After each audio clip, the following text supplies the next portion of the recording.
Good morning, everyone. Welcome to Color Readaville. We're going to do a color in chat today. Last weekend when we finished off the color morphia, I asked for suggestions and somebody wanted a mixed media coloring.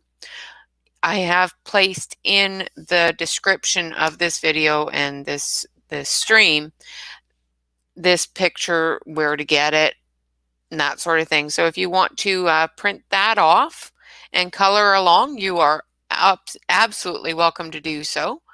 We're going to be using the Arteza markers and colored pencils. The markers are an Everblend art marker.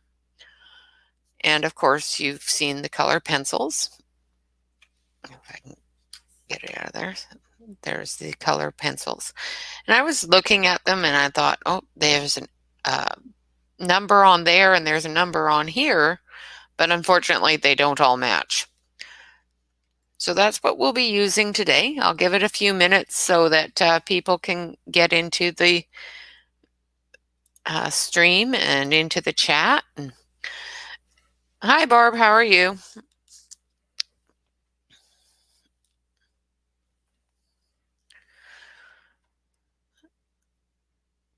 Yes, they're really good pens. I wish that they would come out with a alcohol marker that was, yeah, I was hoping the numbers would match too. But the Everblends, I was really hoping that they would come out with a alcohol marker that had the brush nib. I really, really, really like my brush nibs, but they don't. But that's okay.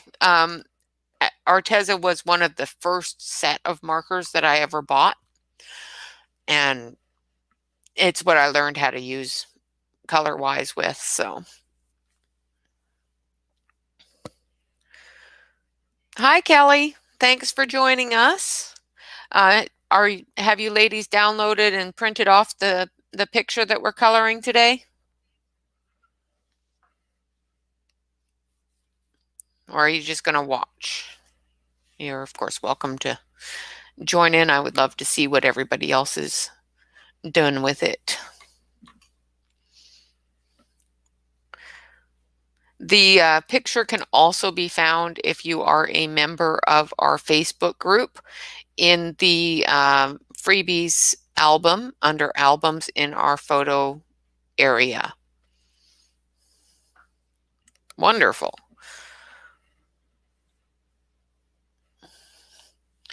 Are you using both the Arteza pencils and markers, Deb?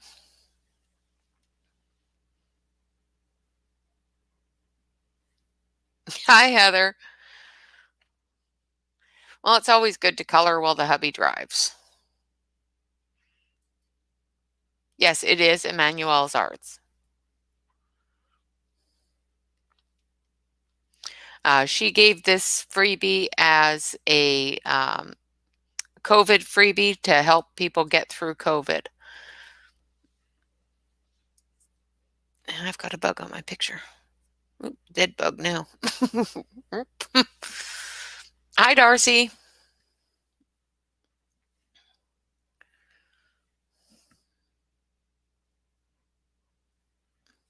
Yeah, you can stop by Deb's house and have coffee and color. I hope everybody's got their coffee this morning because it's early.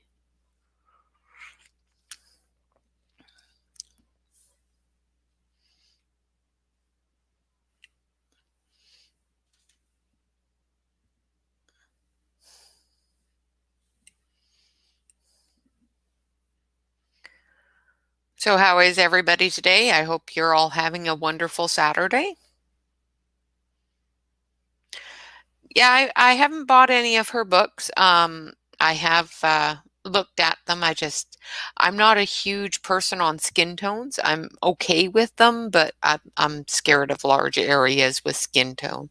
So this is out of the comfort zone even for me. So we'll see how it turns out.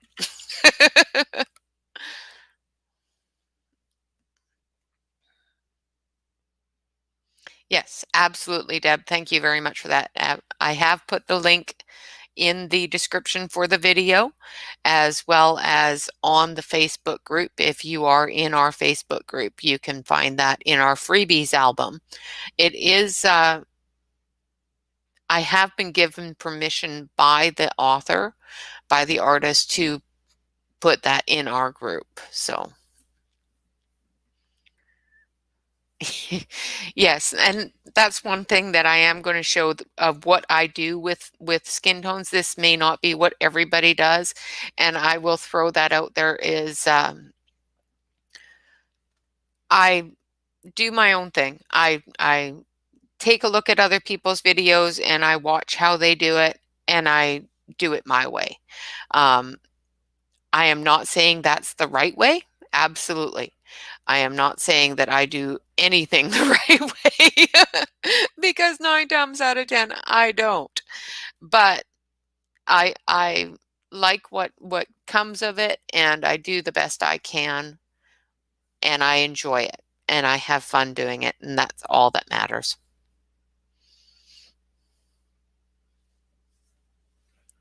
Well, thank you, Deb.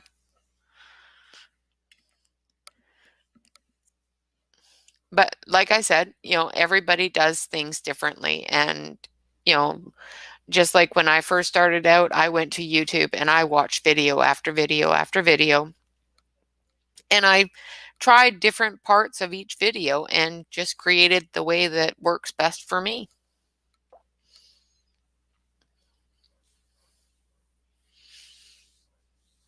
Okay, so we've got a couple of people in here. I'll give it a couple more minutes for everybody to print out the picture if you want to do that, and then we will get started. This, like you said, it is a picture done by Emanuela Collin. She is a beautiful artist. She does a lot of facial art, a lot of portrait art, and it's absolutely fantastic. I am not able to. I don't know. I put that up last night. Um, I haven't bought any of her books, but like I said, the reason I don't gravitate towards that kind of art is because I have a really hard time coloring it. It's out of my comfort zone. I am slowly buying little by little more art that has a lot more skin tones and a lot more facial things like that.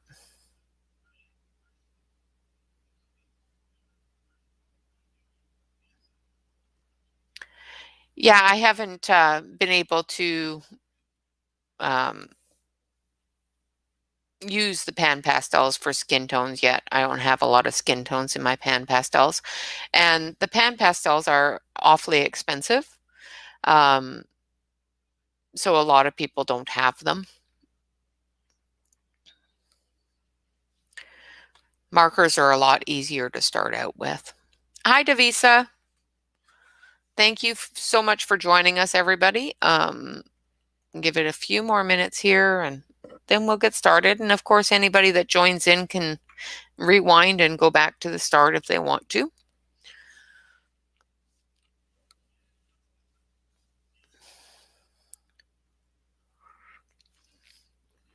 Yeah, Deb, I put that stream of the Holbein pencils up yesterday. It was a little bit later in the evening, so it was probably really late for you guys. I'm 3 hours behind y'all, so you guys are ahead of time for me. And if you have the lottery numbers for the winning lottery tickets, please let me know.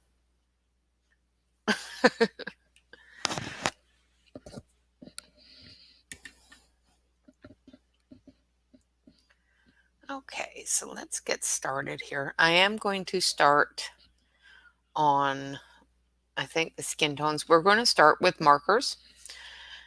Yeah, absolutely. I wish I did too. I'm going to switch you over to the other camera. We're going to start on markers and the reason why why of course you start with markers is because you have to let it dry before you go into it with pencil. It doesn't take a long time to dry, but it can be a mess if you don't let it dry. So I'm going to do the skin tone with 9425 Peach. Let's see if I can find that.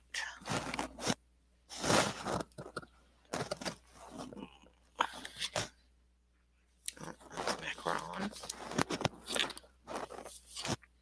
Now, of course, I didn't pull all of these out, so this is the Peach.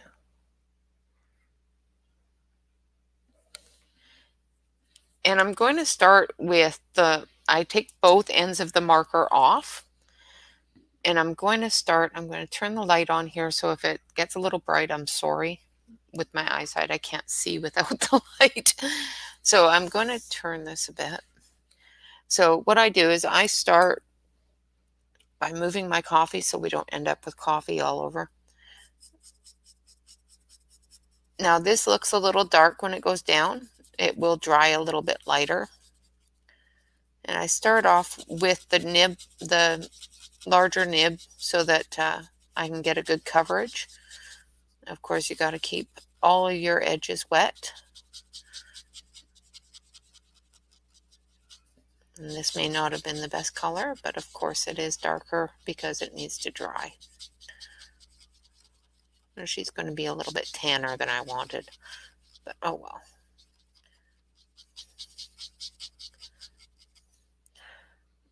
And you just go over the whole area. When you get up to the edges of something that you don't want to go over. Now I have this printed out on a 67-pound cardstock, so it doesn't bleed as bad.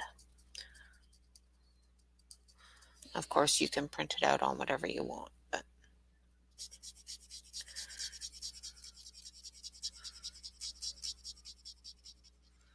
and I'm going to just do the base tones, the base color in the marker, and then I'm going to do the shadowing and the shading and everything else in pencil.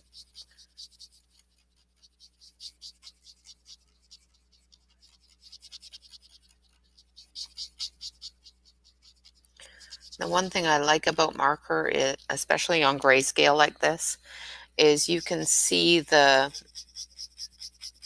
grayscale under it, so it still gives you the ability to use your pencils on top of it to color that grayscale.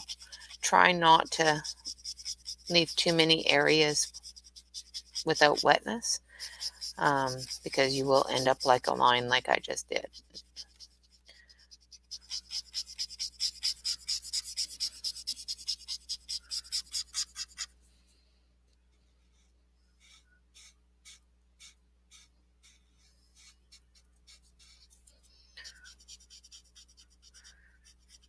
Okay.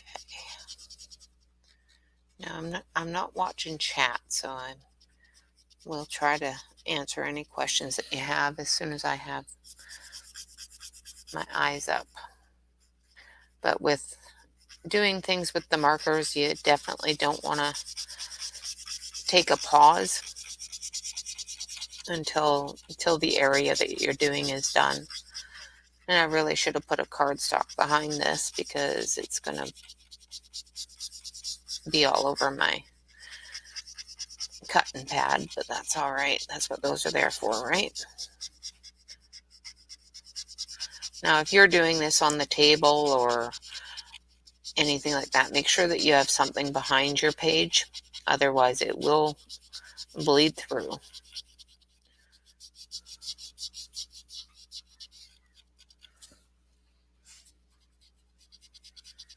Now, I'm going to go up into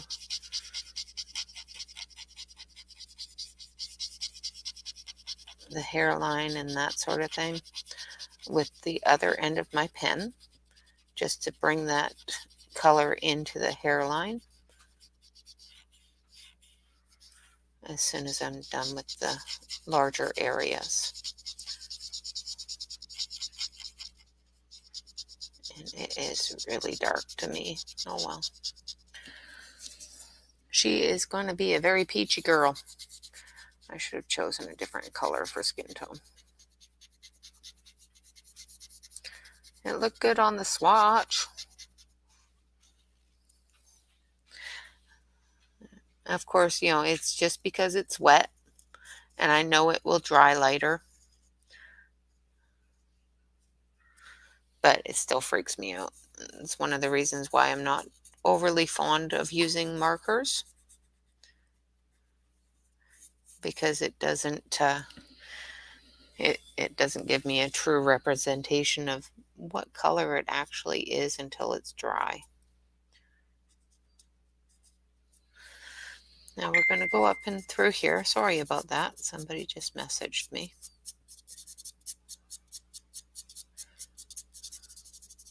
Now try to wet that edge a little bit.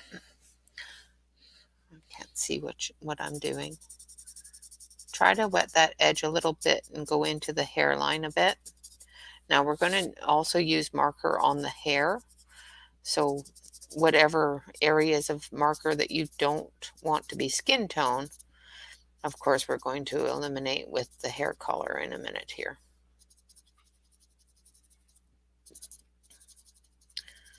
And of course, my hairline there is not blending out. And that happens. Like I said, if you let it dry, you'll end up with that line. Just like this line here. As you can see, it's a little bit of a line there too. So we're just going to leave that for now and let that dry. We're going to move on to another area. Okay, so these hair, excuse me.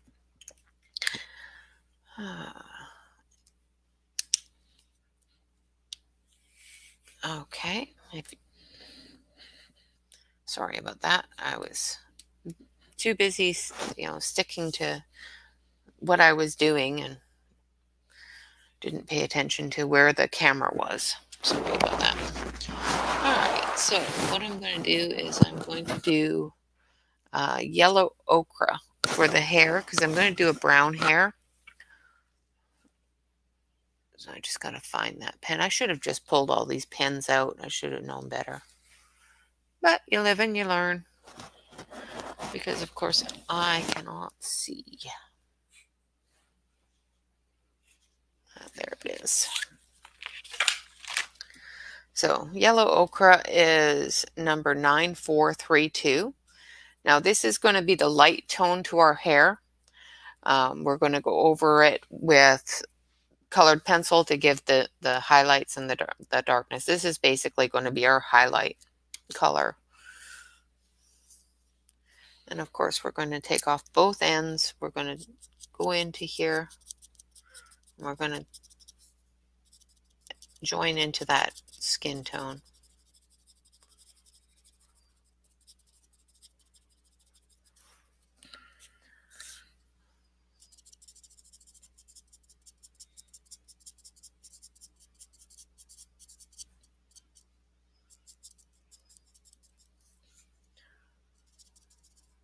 Try to eliminate that line a bit.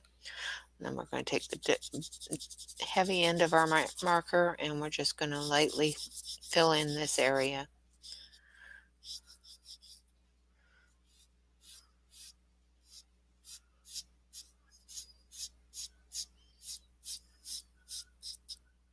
Try to make your strokes long in the same sorry. Of course, I've got a tickle in my throat now. But try to make your strokes go the length of the hair if you can, just so you don't end up with too many swirls or whatnot in your hair. Because hair is one of those things that you kind of need to stay in directional.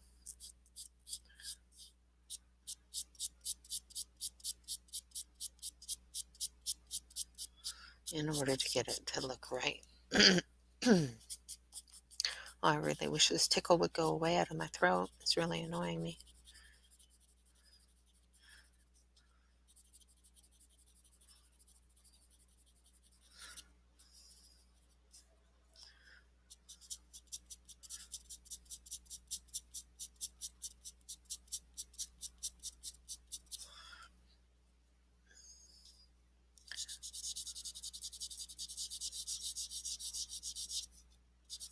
And of course, try to keep your ends wet so that you don't end up with lines.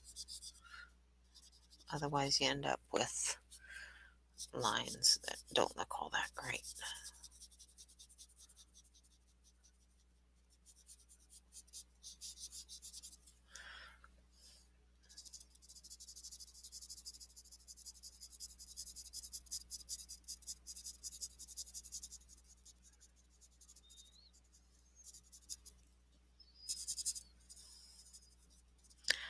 Go up into the ends here.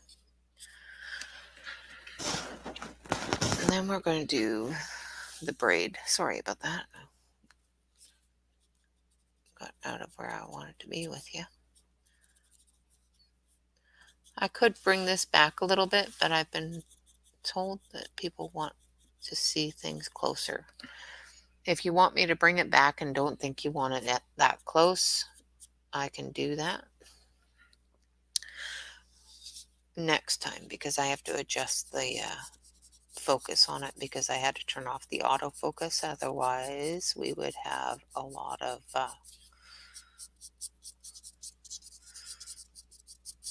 blurriness.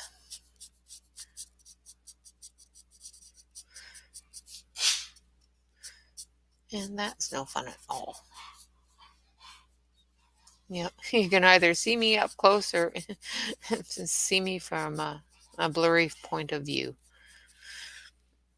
All right, we're just going to try to fill this area in without touching the flower.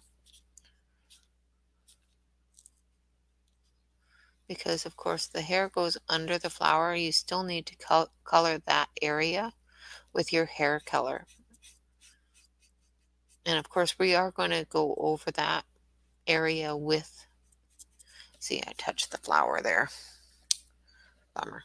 I'll get rid of it in a minute. We're going to go over the dark areas and that sort of thing with colored pencil and give it depth.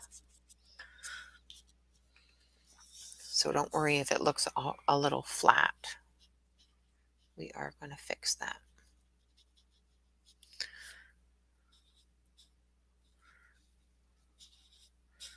But I chose this picture because it is a grayscale and it is a face.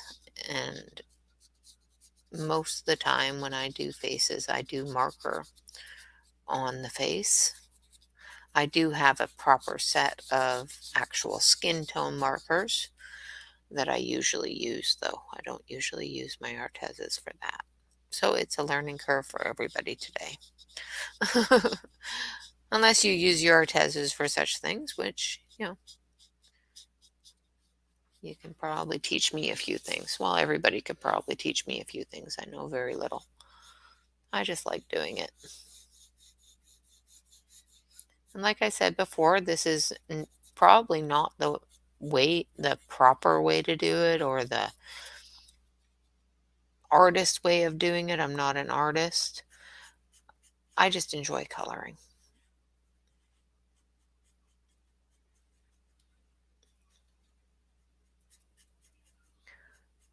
And I enjoy having people to color with. So it's always great when you guys join me. Okay, so there are our skin tone and our hair tones. Okay, let's see. Now I'm going to switch you back over to the other camera so you guys can see what's going on here. So those are our skin tones and our hair tones. I am going to actually fix this area here, just because I didn't get close enough to the eye area.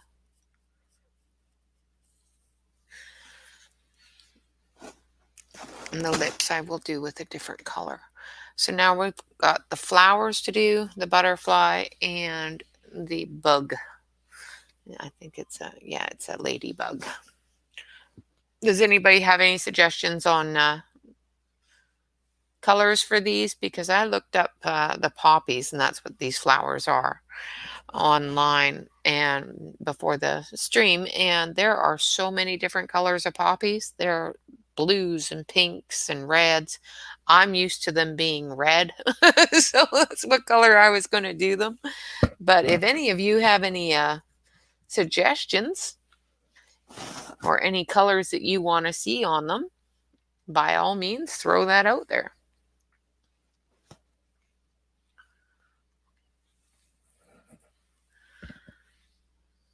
No? Nobody? Yeah, I usually color them red. Red and black. All right.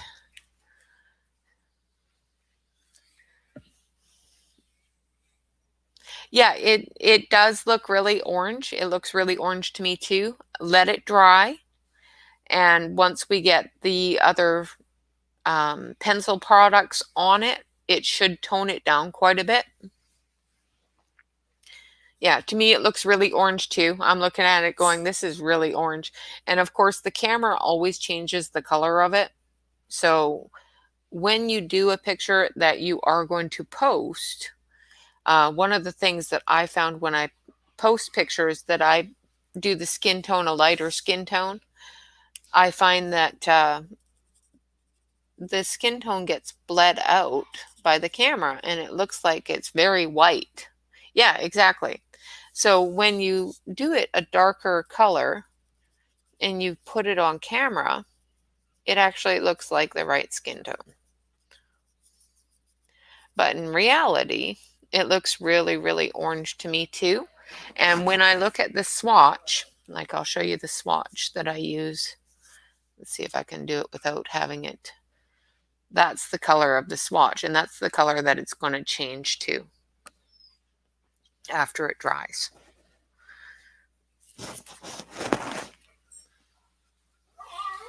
Now I'm just getting rid of this line that I've got here. I do apologize for the background noise. My son is playing with my dog. So you will hear her in the background making noises. Okay. So we've got a couple areas that I've got some lines. You guys may not, but I do. It's not too bad, I guess. We'll sort it out. Okay, so we are going to do these poppies red, I think. So just give me a second here and I will pull the red.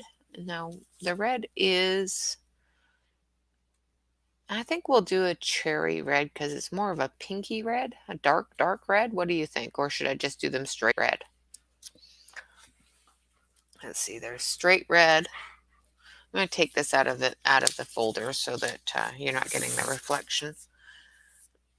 There's straight red or there's cherry. And I'll switch you over to this one and I'll put it under here so you can see. So there's the straight red and then there's the cherry. Which one? Yeah, I like the darkness of it. However, with the black, it is going to blend into the black a lot more. The red will actually stand out, I think, more than even tomato red is a nice red too. It's a little more orange though, which I have a horrible time choosing colors. Cherry? Okay, let's do the cherry. I'm terrible with choosing colors. Let's see, there's rose red, tomato red, wine red, crimson. Where is my cherry? Cherry red, number A44. So there's our cherry red. There you go. Of course, it's upside down to you. So.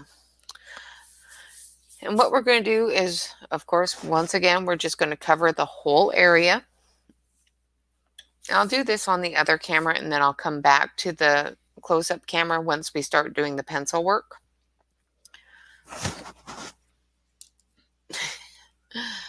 Yeah, I was thinking tomato too, Heather, but I got outvoted. I like the cherry red too. It's a nice dark red. So now, of course, we're going to come right up to this bubble, this bauble in the center of the flower.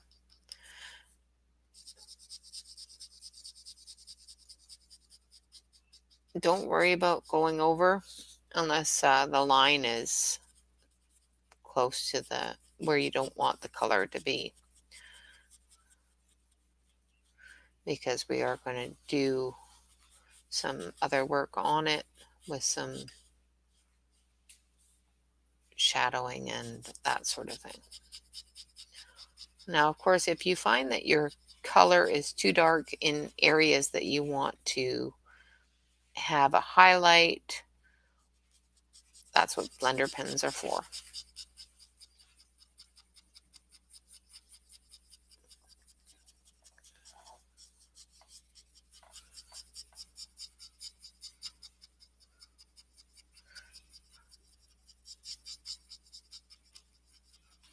All right.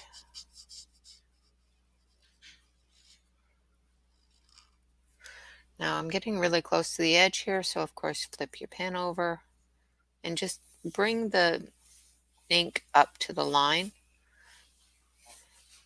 I don't actually color on the line, I just color next to it until the ink bleeds up into it. Same with here.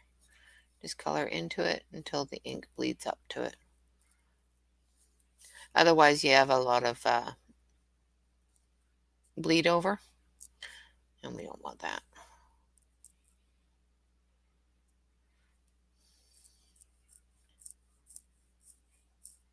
And sometimes it doesn't, like it depends upon the paper you're using.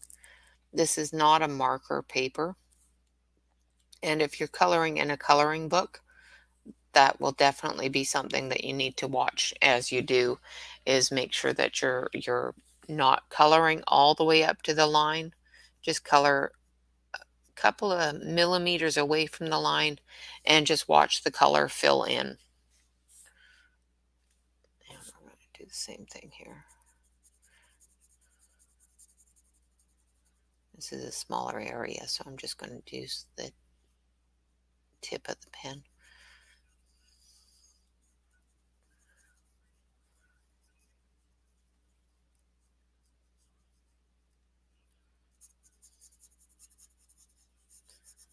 Now, the reason why I'm not just going straight across is because every flower has its own veining structure. So if I was to go straight from this one to the next one, if there was any lines in my coloring at all from hesitation or anything like that, I would end up with those lines counter crosswise on that flower itself. So I'm taking you don't have to worry about bleeding into that flower, because that flower still is going to be the same color.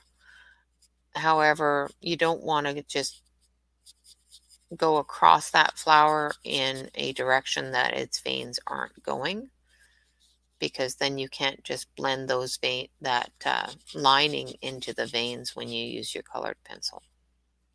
Does that make sense?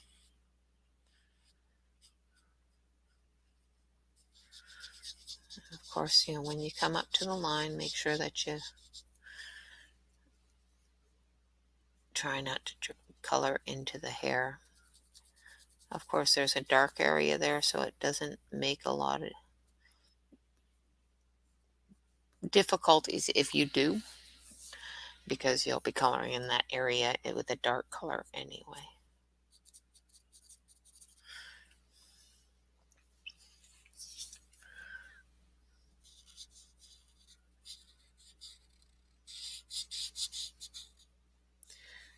So as you can tell, coloring with markers and then doing your shading and shadowing and all that stuff with colored pencil is going to take a lot less time than just coloring with straight colored pencil. That's the one thing I like about coloring with markers is it goes by so quick. Because you can't stop. That's the thing with markers. The thing with pencils, I can just put down the pencil and I can walk away for a day. But if you do that with pen, you end up with these streaky little lines that just bother me.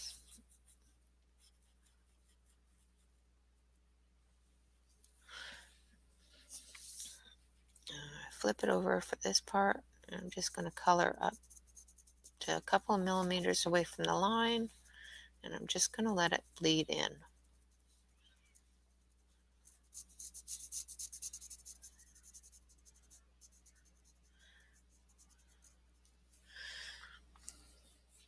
And then this one.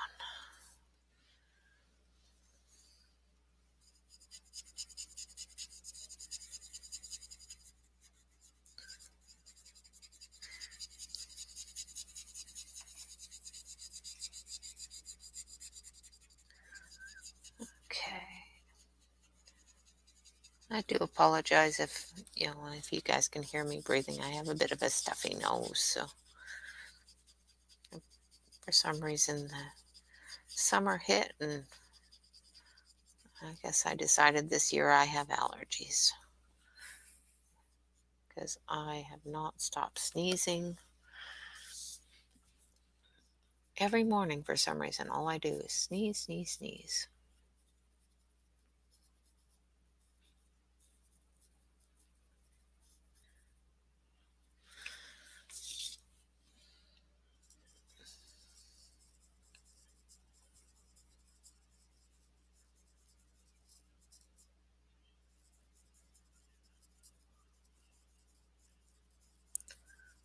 Okay, so we're almost done this flower.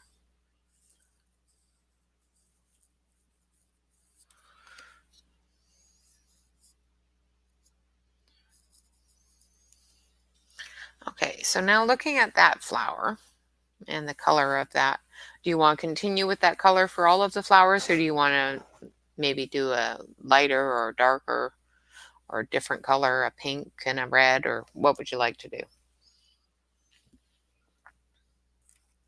Or just stick with that color?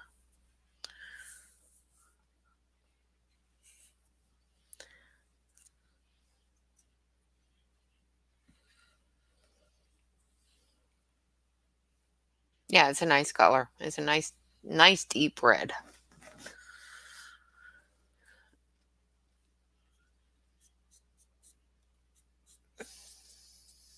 I have a little bit of area there that got a little bit less color, I think. That'll dry out. Me neither.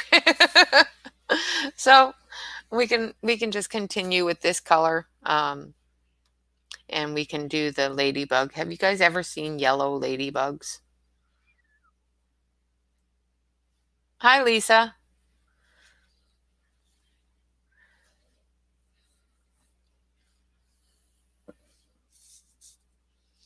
Okay, so we're going to stick with this color. I'm just going to do this area down here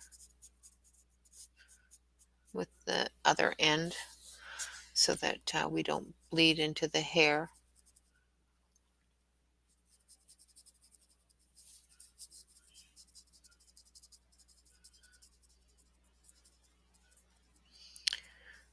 All right.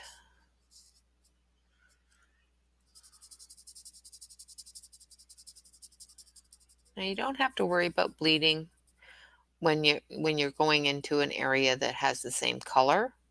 You just have to worry about bleeding when you have a color touching a different color.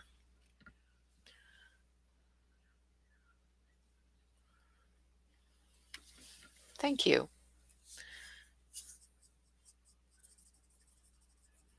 But like I said, try to, when you are coloring things that have a lot of movement, like the veining of these flowers and the hair and that sort of thing, it's best just to keep in the direction that the veining is moving.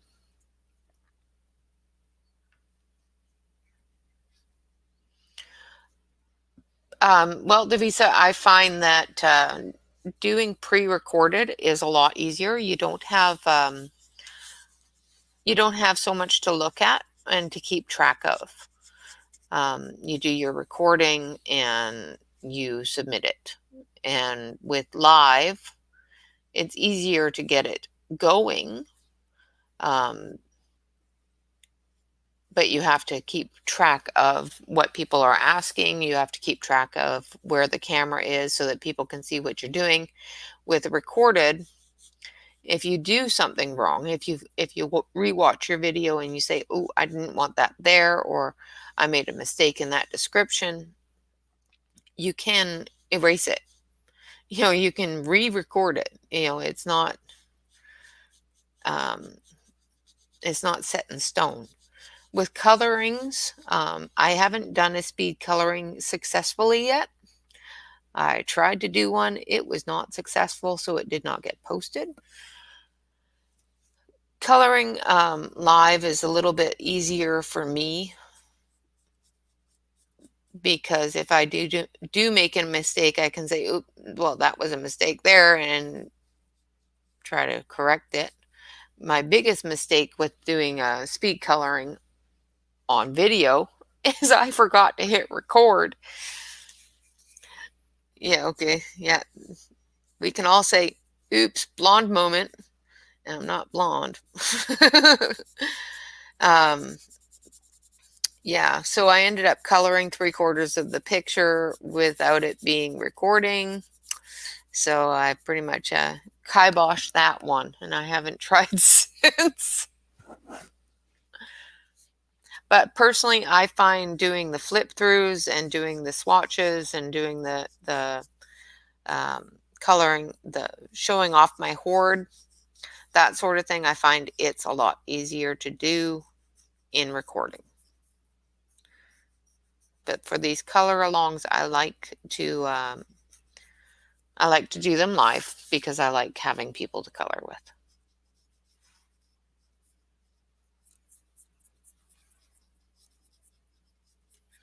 I'm trying to follow the flow of the flower without breaking up its lines.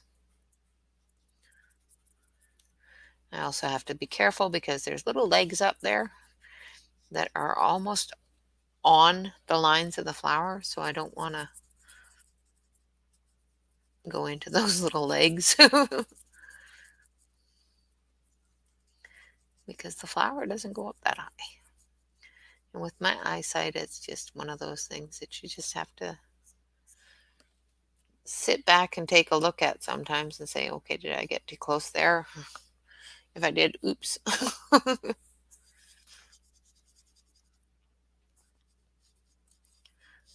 Another thing that I find with a lot of videos is sometimes it's hard to fill the time, like the voice time. You end up feeling, see, I just did that entire area without you guys even being able to see because I don't have you in camera. Because I thought I had it on one camera and I don't.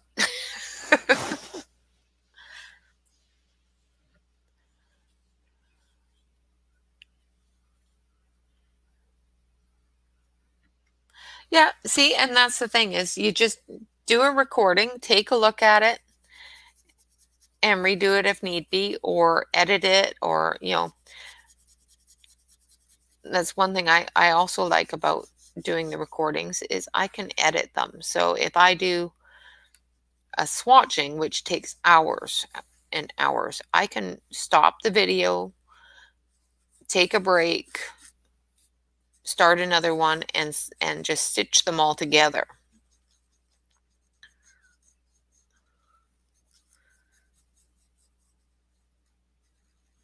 And if you're doing your videos on Windows on a PC, Windows has a video editor that works really well.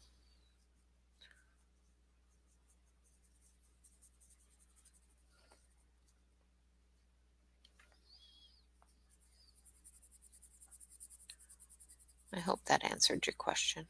I'm sorry I'm not looking at chat. I try to look up every once in a while and lose track of where my pen's going.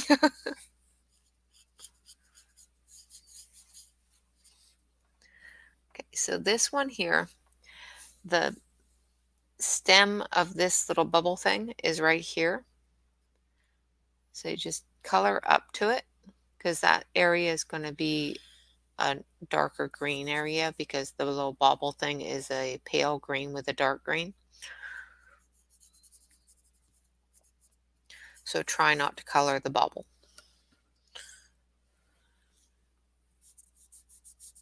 Hopefully that makes sense. And if you do color it, oh well, we'll be going over it with green anyway. And it's a dark area, so it's not going to show too badly.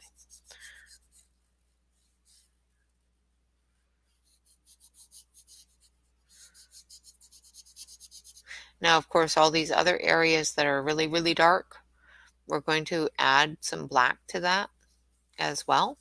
I know there's already black there, but to make it stand out as a black part of the flower, we'll be adding some black pencil to that.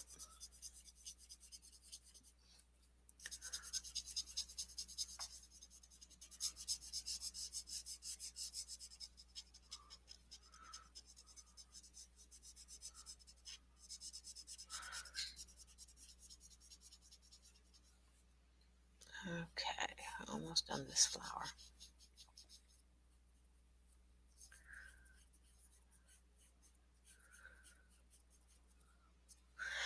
Okay, now I can look up and read chat. Oh, if you're doing it on your phone, be really careful. I was doing it on my phone and the auto focus on it drove me up the wall. Now I have two different cameras that I have on tripods that I switch back and forth between, one of which I can focus with and get close up, one of which has absolutely no features whatsoever. So that's my far away camera. And quite literally, it can drive you batty to do it. I'm not a phone person. I can't do a lot on my phone. So if you can do it on your phone, Devisa, all the power to you. I take my hat off to you, girl, because I tried. It just did not go far at all.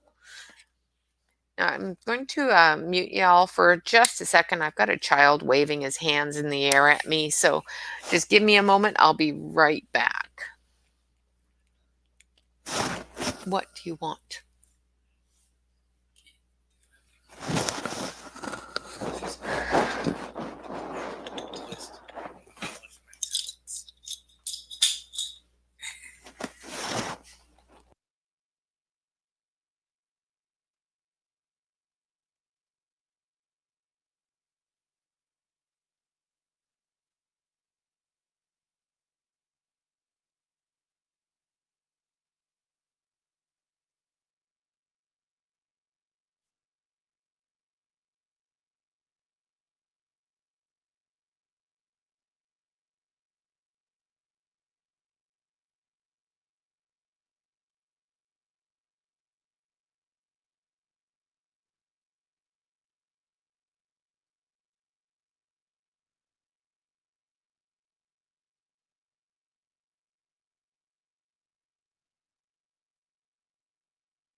Did I hit the mute by accident? I am so sorry. Can you all hear me now?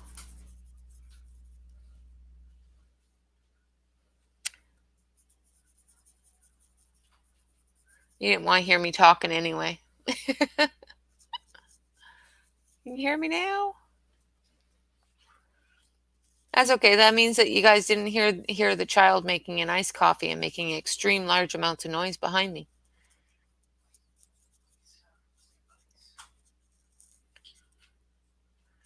Yeah, the sound of the ice maker going into a metal cup.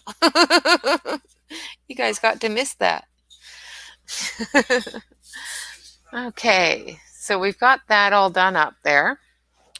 I am so sorry, guys. I didn't realize it was still muted.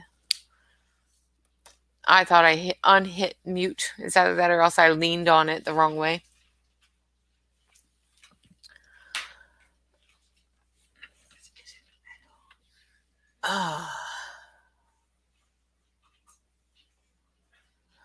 Yeah, if it is splotchy, because I've got a little bit that's in splotchy areas, don't worry about that.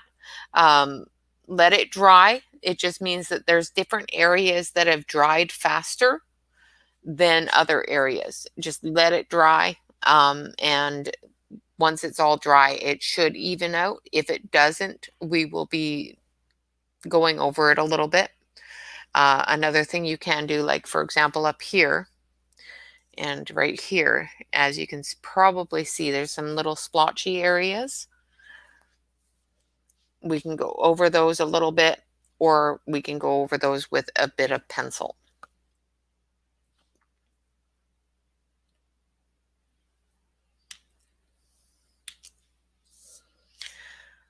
So if we're going to go over it, I'm just going to go over this area here just to show you how I deal with the splotchiness.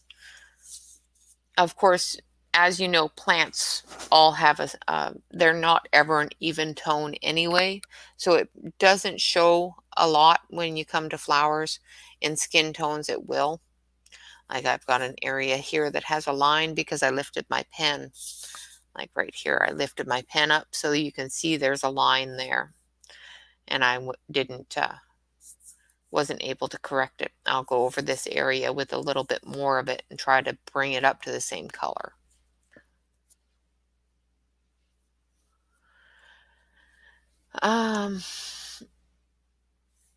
Yeah, it could be. You may not have let it dry long enough. We can go over that with a fine liner and get rid of that grainy look as well. So I'm just going to go over here a bit just so I can get the light on it because I can't see. And I'm just going to go over this and I'm just going to soak that area. And I'm going to do the whole flower, like the whole leaf or petal, so that it's an even tone all the way across.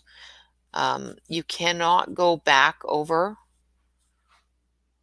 as from what I've learned and from what I've seen of my own experience, you cannot go back over just one small area. You have to go back over the whole thing. There may be a way that you can do just one area. I have not learned it, and I have tried several different ways and found that it just looks terrible to me, so I end up just doing the whole thing. Another thing you can do, and once that dries, it will become closer to the rest of the flower. If you find that's darker, just go over the whole flower. It's marker, it will dry quickly, and you can tell whether or not you have a lot of splotchiness. If you went over an area with more ink than one area, it'll take a little bit longer to dry. And that's what's causing the splotchy look. Also with the grayscale, it will cause a bit of a splotchy look because of the amount of ink in the gray area. Okay. Now we're going to just let that dry for a bit. I think everybody, I think we're going to take about a 5-minute break, if that's okay. Well, 3-minute break. It's already been an hour, so everybody get up and stretch your legs and get a drink. We'll let this dry, and then we'll come back to it and do some pencil over it. If that's all right with everybody, I will be right back. I'm going to leave the camera on for you so you can either catch up or critique. Because, as I said, I am not perfect in any way, shape, or form, and I don't expect to be. So I will be right back. Everybody get up, get a cup of coffee, and, go potty and that sort of thing.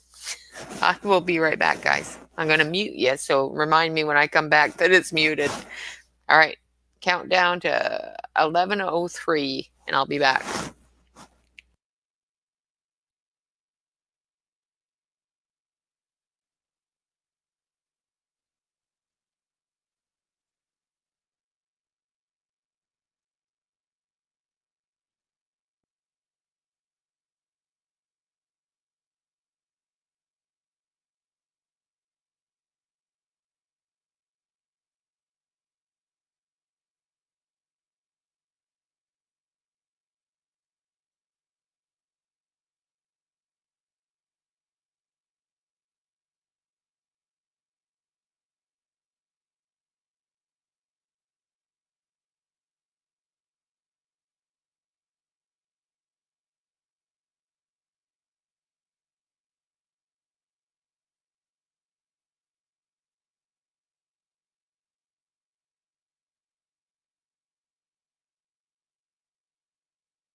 Okay, sorry about that. I had to tinkle.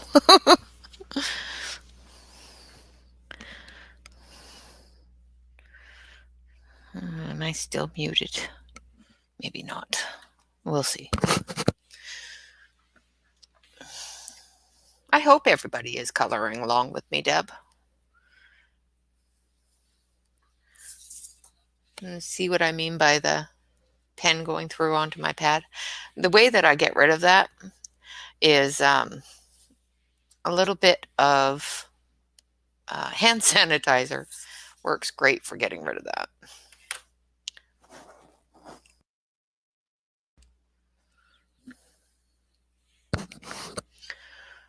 Okay, let me know if you can hear me, or when you all are back, or that sort of thing. Yeah, a little bit of hand sanitizer just on a cloth and rub it around. It cleans it right up.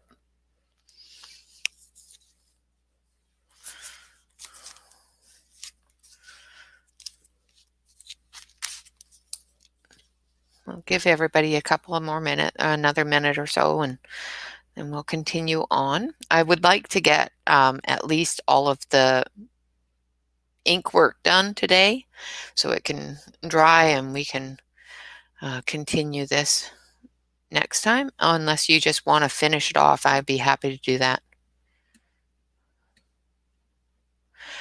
I don't know. I think so. It all depends upon your phone and your printer, I guess. If your printer is connected to your phone. I know my husband prints from his phone all the time, but I don't know if they're PDFs or not.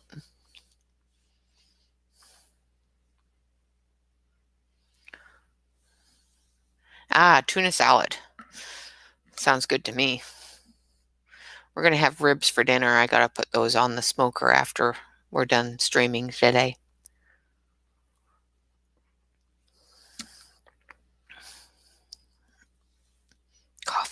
Coffee. No problem, Lisa. I know that with my HP, it's a wireless connection, and I can connect to it from anything.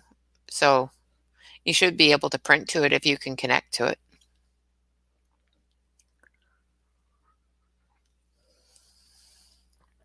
All right. So did you guys want to just do the ink work today? Dinner is in 6 hours, 7 hours. And the ribs will go on the smoker for 3 or 4 hours, and I think I'll make a nice pasta salad to go with it. Great. Yeah. So you should be able to, absolutely. As long as you can connect to your printer, you should be able to download and print from your phone. All right. So we're going to do the green part. Now I'm going to use pale green on these areas, and then I'll use a spring green for the leaves and the buds. So let's get into our greens here. Pale green is one of those colors that I have actually run out, and I ended up buying a new set of markers and went to replace the pale green because my mom wanted a set of markers. So I had a 72 set, and she doesn't know if she's going to like them. So I gave her the 72 set, and I bought myself a 120 set. Well, the pale green in the 72 set was dead. So I went to put the pale green of the 120 set into the 72 set for my mom. And there was no pale green. There was 2 lime greens. So I contacted Arteza about it, and Arteza sent me a box of 4 pale greens. So I ended up with lots of pale green, and I like pale green. Pale green's really nice. I love Arteza's customer service. It's just fantastic. So this is going to look a little bright. We will be toning it down a bit with colored pencil, of course. And of course, once it dries, it will be lighter. So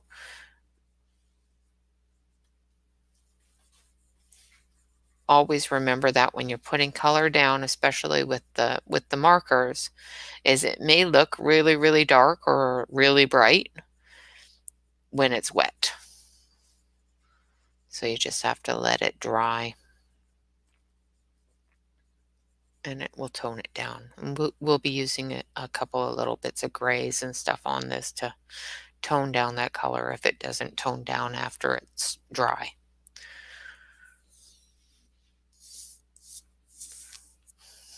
Keep on trying to go back to the other camera on you without putting the other camera on. Make sure that you do cover all the areas, including the black areas. Because yes, those will be colored in with the pencil, but it won't look the same if you don't have the ink on top of it.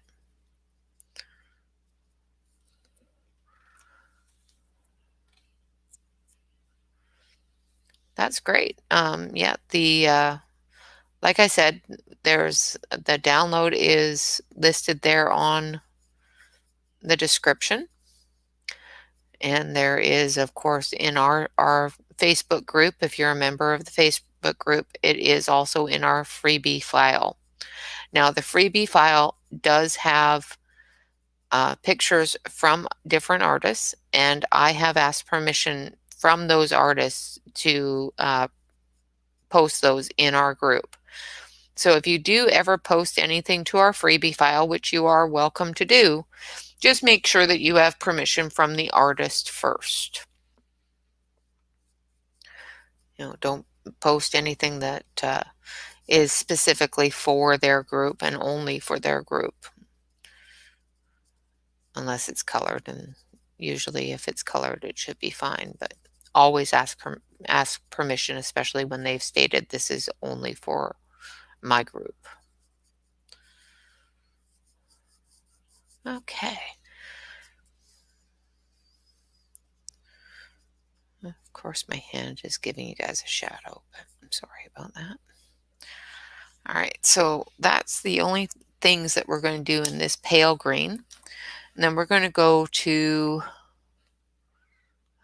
spring green, which should be this one.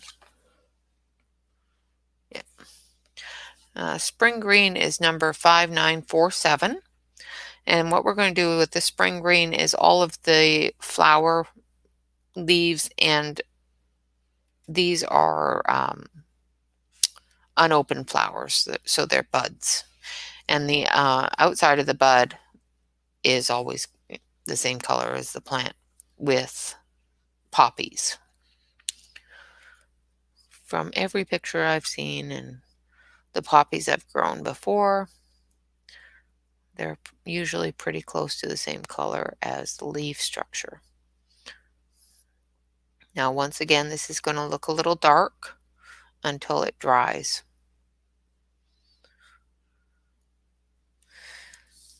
Now, with small areas like this, I tend to just do little dots so that I can get close to the edge without going over it.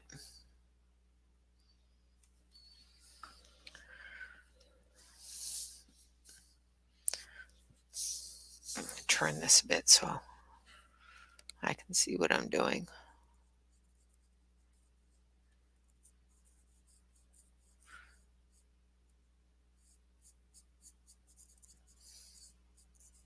And I'll say it again just because, it's one of those things that people like to complain about is that's not the right way to do it, and that's not how I learned how to do it and whatnot.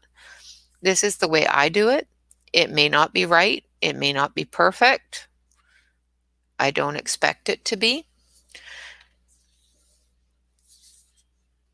It's the way I do it because it's the way I enjoy it. This is all for fun and enjoyment. It's not a competition on who's right, who's wrong, who's better, who's worse. I enjoy coloring with other people, and that's one thing that one of the reasons why I like doing the Saturday morning color along, because it gives me an opportunity to actually color with somebody else other than sitting quietly in my corner coloring by myself. Because that's what usually happens. I have a tendency to go into my own little world by myself and just color, which is great when I'm really stressed out, but sometimes it's because I'm bored or I'm lonely, and I just end up getting lonelier because I'm sitting in a corner coloring by myself. So with these little Saturday morning colors, I enjoy being able to sit and chat with y'all and color, and of course I get to see what you guys color. Wish there was some way to I could pop you all into channel and I could watch you guys color too. So maybe we'll do that one of these days. I'll throw the link up so that everybody can join in. I can have up to 10 people in the channel with me, so I'll throw it out there and you can all color with me, quite literally, where I can see what you guys are doing too. That's what my husband does with his chat streams, is they all join in together and they just do nothing but sit there and chat and 3D print. They have lots of fun with it. Sometimes I join in with them. But I don't know a lot about 3D printing. I'm just there to keep things entertaining, I guess. Okay, so we're almost done with the green here. We'll get that done. Now this is the quickest part of doing any coloring, is putting the ink down. Once we get the ink down is when it starts taking a long time, because then we got to do the shadows. And with grayscale, you could just leave it the way it is. All of those gray color, all of those dark colors are there, and it looks really nice. You can enhance it, however, with pencil crayon and bring all of those dark colors to life, and add by adding texture and adding a depth to those colors. And that's one of the things with grayscale that a lot of people, some people, and sometimes I do it too, just go over it with marker and it looks great. So that's done. Especially if I want to do something really quick, I do that. So that is not wrong at all. It is something that a lot of people do, and even myself. But you can enhance it further just by adding some colored pencil to it. All right. So now we're going to butterfly. And the butterfly we are going to do with, I think, a pineapple or sunflower, maybe sunflower. Sunflower. These darker areas here where the grayscale is, with a dark orange color in pencil. So it will look right when it's done. It won't look right until it's done. Does that make sense? It'll look too yellow until we add the orange to it. I just got to find the sunflower pen, which should be right here. I go through and I put these all in order and everything else, and I, without my extra bright light to see by, sometimes I can't see, but my extra bright light just washes out the page really bad, so I don't use it when I'm on stream. So I'm going to use the bullet nib for this because it's very small areas. You don't want to take your big nib into the very small areas. And I'm just going to do dots. I'm not going to cover the black with this because the black is going to still be black. And I'm going to do that with a black color pencil. You can, of course, do it with your black marker.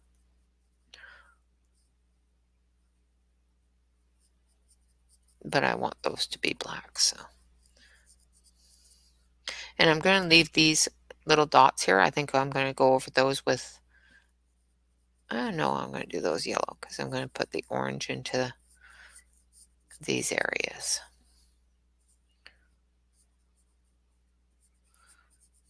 And that's another thing with colored pencil is, you know, you can sit there for a while and choose your colors where you're not on a drying timeline. And if something doesn't look right, you can erase the entire bit of it and just redo it. Pens kind of, you can dull it down a little bit with your blender pen, but you can get rid of little areas with your blender pen, but it's one of those things that's kind of there.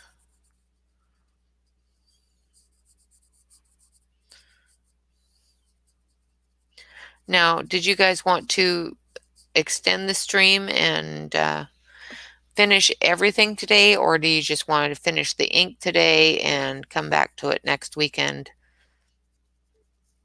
and finish the colored pencil part next weekend?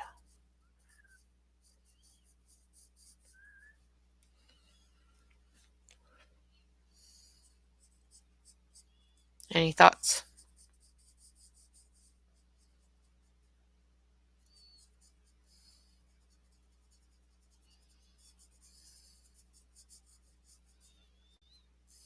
Because we can finish it today. It's just going to take a little bit longer than most of my streams. Okay, so we've got the yellow down. We're going to let that all dry.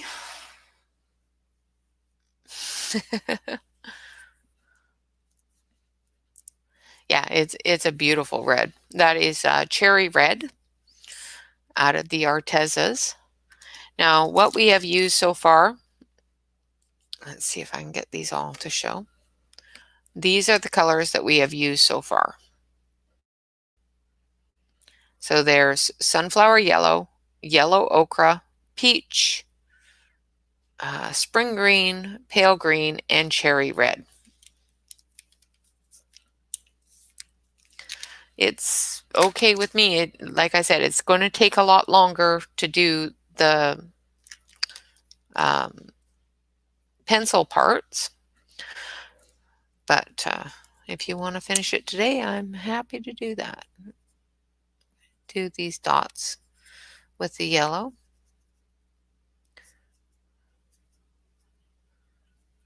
Because I'm going to do most of the bottom part of this in orange. But I'm going to do that in pencil, so. Okay.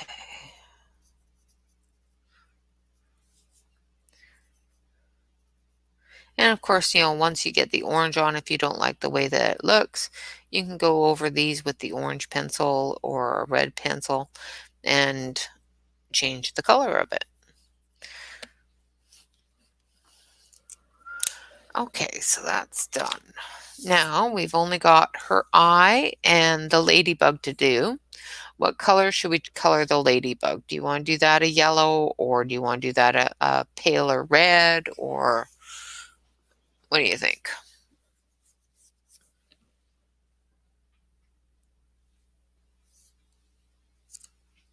Yes, I love my brush tip set of Cali Arts. They're wonderful.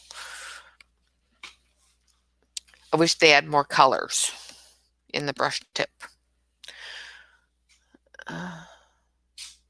I think so. I think we'll make the ladybug yellow. What do you guys think? But a different yellow. I think we'll go with sapphire yellow or Tuscan sun. Yeah, Tuscan sun's a bit of a brighter yellow. I've seen yellow ones. I don't know if they're right. I don't know if they're actually ladybugs. They could be those horrible little bugs that come and eat everything. Yeah, I think yellow would be nice too, and different. So I've got Tuscan yellow here, or Tuscan sun. It just adds a little bit of yellow on top of that red, which looks really cool. Now her eye color. Should we do her eye brown or should we do it green or blue?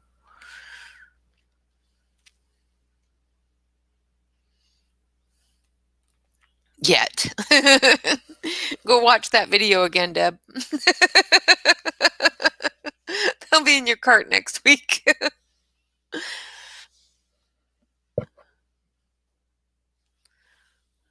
Yeah, there are yellow ones. I've seen them around, but green? Okay, so let's take, what color of green do we want to do her eyes?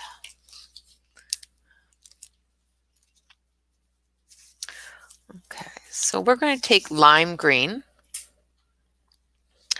This is just the base color. We're going to use the darker colors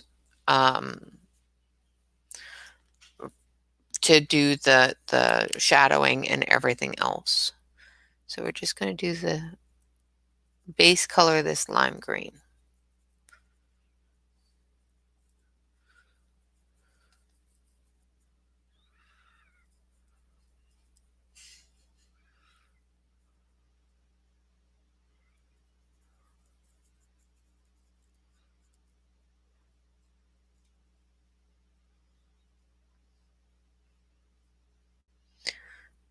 Okay.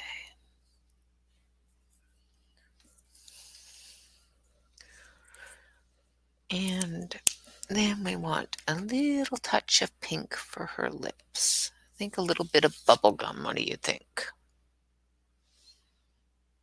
Or bubble bath, not bubble gum. A little bit of bubble bath on her lips.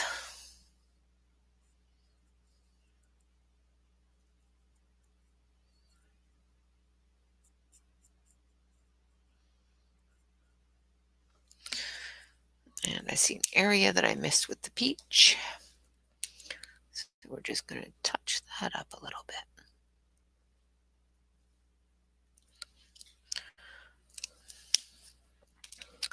Okay, so I think the inking part is done. I need a little bit of a light or a medium brown. Let's see what's a good medium brown. Maybe pearl is a gray brown. I guess fossil gray would work too. Just want to do the color for the body of the butterfly. I think maybe brandy rose or sienna brown. What do you think? We've got brandy rose or sienna brown. Even a ginger would go good too. Let's see. Yeah, I think we'll go with ginger just to make it stand out a little bit. And if it's too light, we'll go over it with a bit of pencil. So we're just going to color in these little dots. The rest of it we'll leave black.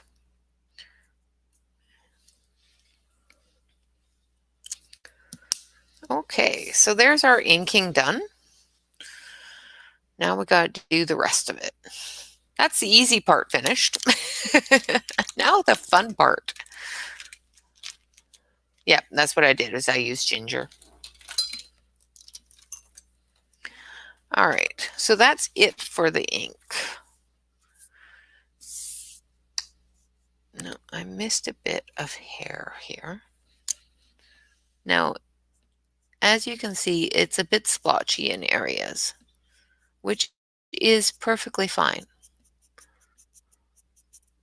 You don't want it, you don't need it to be completely even when it comes to hair. Because as you know, with your hair, there's all different colors throughout your hair. It's not just one color. So I'm going to put my hands in your way. I'm going to take my colored pencils here. I'm going to try to position them so I can see my colors and still see chat. There we go. All right, so let's start with the skin. Now, Normally I have a different set of skin tone pencils that I use other than my Artezas. So I'm going to try it with my Artezas. I can't guarantee how well this is going to turn out. But I've got a couple of skin tones in the Artezas that work pretty good. So the first one we're going to use is going to be up here and behind her ear and in her ear, you know, the really dark areas. And we're going to use fourth row, fourth pencil, Spanish red. No, fifth pencil. That's better. It's better. Yeah, garnet red. And as you can see, I use this pencil quite a bit. So we're just going to bring a little bit of blushing color into that area. And just go over the darker part of the grayscale with it. Don't go into the lighter part of the grayscale with it, just the darker areas. And we'll be blending that down into those lighter areas with a different color, with a lighter color.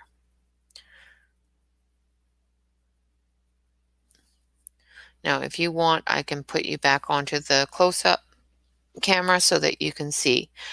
This is number 72, garnet red.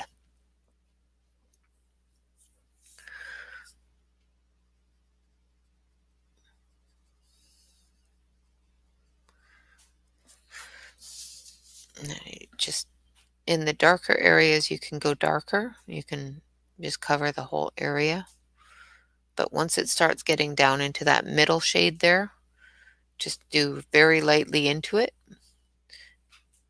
because we'll be doing that into a different color.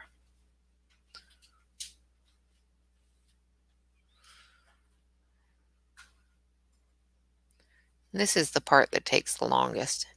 You know you've already got the color there, but in order to make it stand out a little bit, give that contrast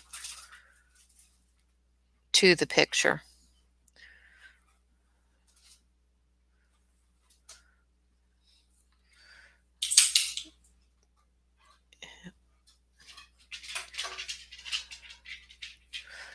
Okay.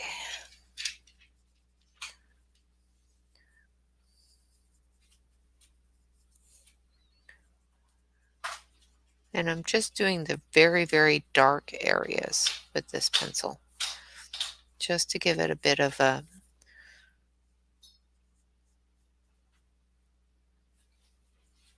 shading tone.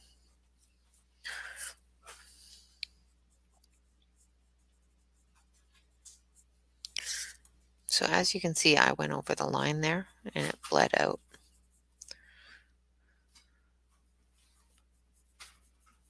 Same with here.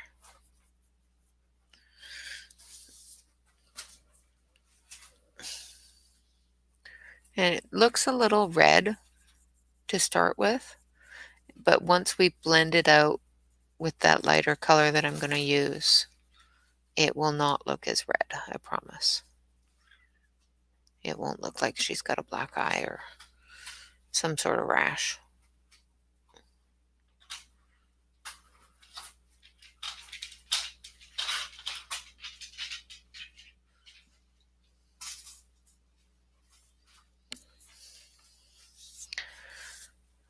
Okay, we're almost done with this color.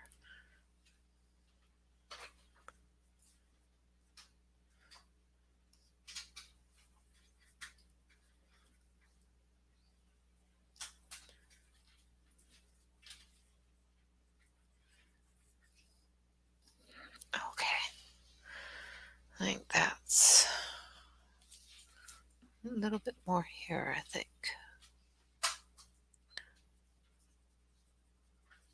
And of course, the great thing about pencil is if you don't have enough there, you can always go back into it and add more. Okay, so now what we're going to take is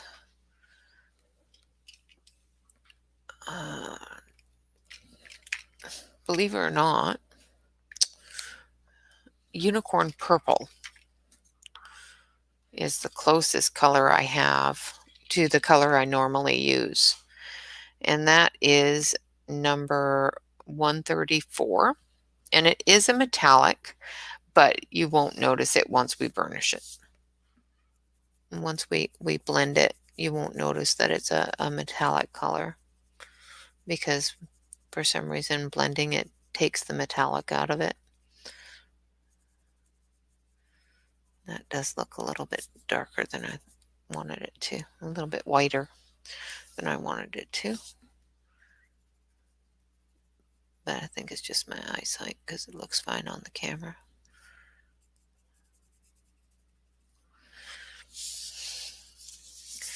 We did not do her eyebrow. I'm just doing the undercoloring of it. We'll be going over that with the same colors that we're using in her hair. This is just to give it that shadow.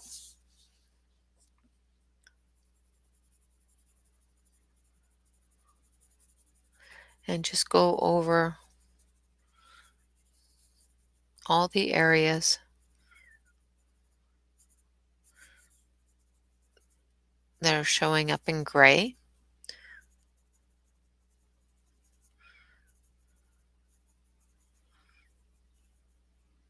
Normally I use this pencil, which is, let's see if I can get a good, which is really close to the same color.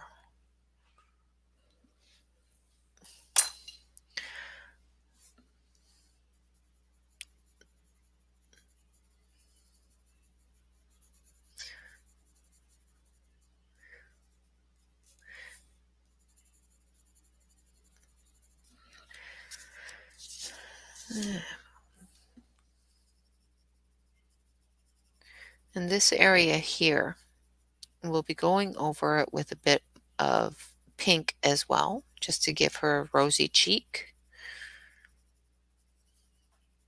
But we're just going to do the shadow of it first, just so it doesn't make it look really, really, really pink.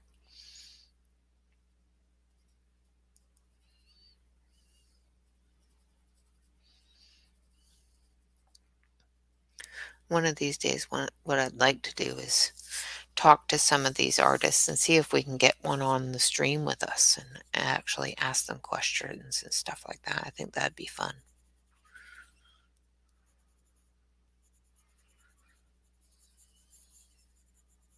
We did have one artist join us on the masters.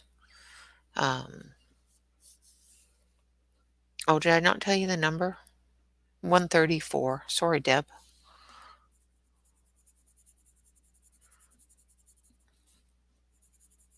On the master color pencil stream. And she gave me a couple of things that I haven't received yet, but when I do, we will be having another one of those streams where we do draws and whatnot, because she is giving us a couple of books to give away, which is wonderful.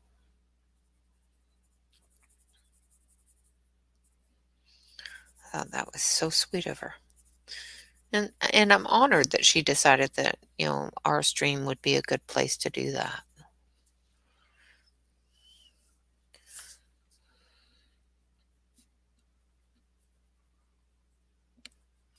Okay, so as you can see, I've got the shadowing done, and it just adds that little bit of texture in those areas. So now what we're going to do, I'm going to put my pencils in their bucket. I have a bucket, as you can see, that I put my used pencils in, because if I need to touch something up, I would rather just grab it out of the bucket. So the next one that we're going to use is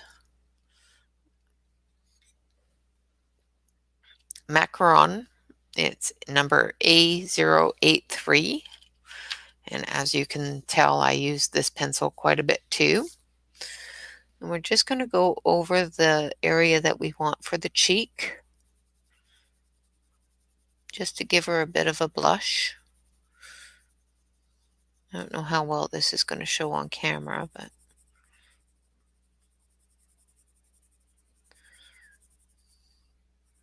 don't press too hard, otherwise it's going to be extremely pink. You just want to give it a bit of a color change there.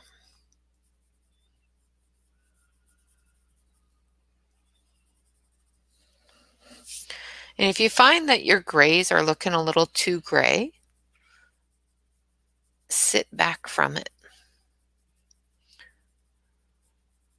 and just add a bit of color as you go until you get to what you think is the right color. But make sure you sit back from it, because if you're really up close to it like I have to be, you fixate on that color.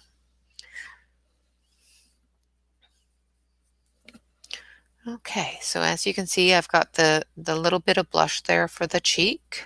I'm going to extend that out a bit past the shadow into the round part of her cheek there.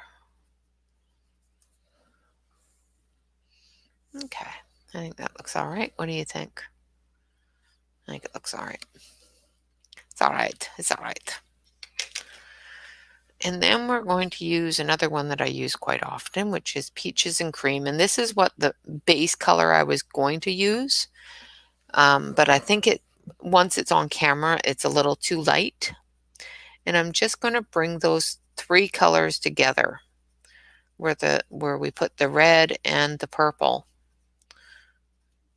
And we're just going to bring it together to dull down that red just a little bit and to wake up that purple just a bit. And of course, doing this will also take the metallic out of that purple. So if you see that you have too much shine on that purple, don't worry, it will go away. And this is a chance where you can go through, and if you do have a lot of white spot, especially if you're using a denser paper or not a dense enough paper for markers, you're going to get some white spot. You can go around and just fill it in. You know, if you feel that your picture is too orange, you can go around and just tone it down just a touch.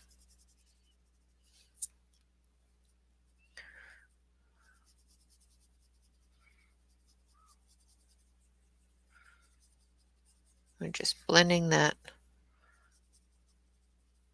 purple around a bit, just to bring it down just a little touch.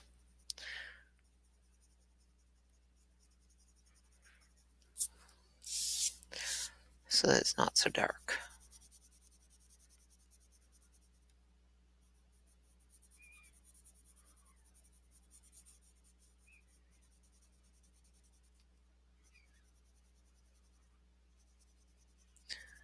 Just toning down a bit of that red, bringing it all together in one color. Same with up here. I'm just going to bring that in together as one color.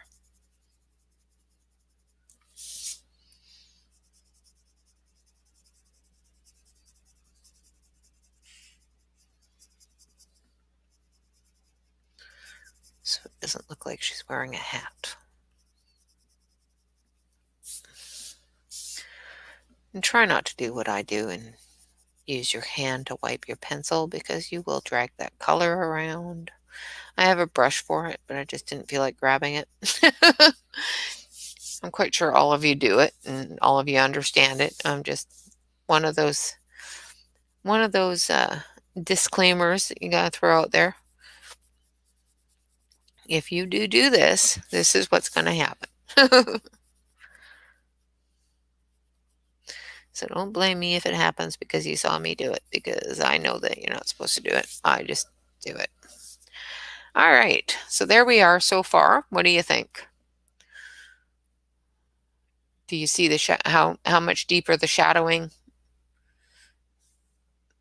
what that bit of contrast does for your picture? Gives it a bit of life, I think.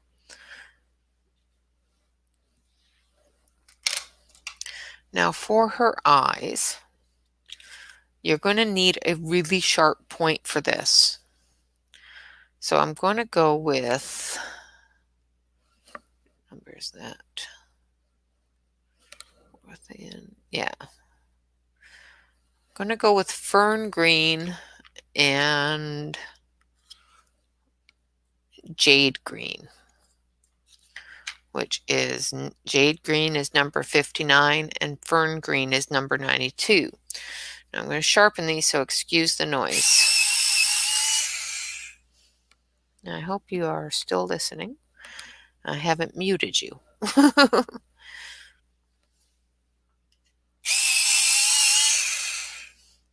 Okay, so make sure your point is very, very, very, very, very, very pointy. We're going to take the lighter of the two, and we're going to go down here into the eye. I'm going to switch you over to the other camera so that you can see it better, because the eye is small. So we're just going to go in here and see where all these little lines are. We're just going to darken up those little lines a little bit.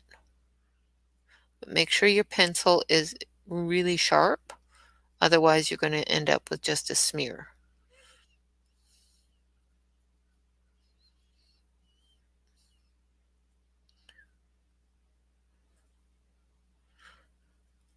And I constantly turn my pencil just to keep that sharp edge touching the paper. And then we're going to take the really dark one, and we're just going to go around the edge here, and we're going to touch into some of that green and that lighter green. And then we're going to go up here where we want that shadow to be, and we're going to do that into the darker green. Same with down here. Where we want that shadow to be is going to be a darker green.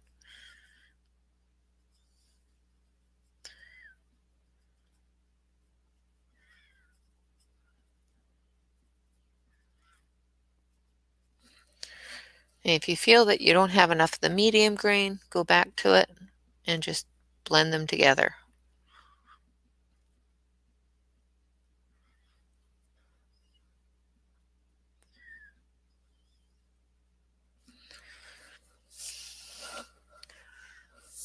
Okay, and that's the eye.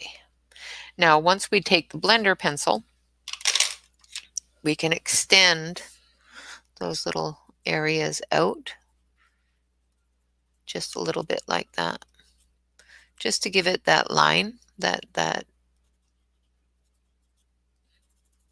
line color. And there we go. Oh, I'm sorry. And we'll be going over this area here around this light source here with a black, because the inside of the eye, where the center of the eye is black. So we'll be taking that, just no, we don't want gray. There it is. So it's just regular noir. It is number 12. And we're just going to go around this area here, just around the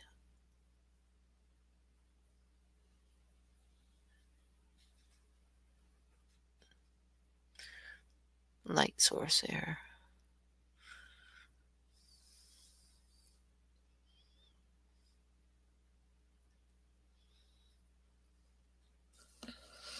Like that.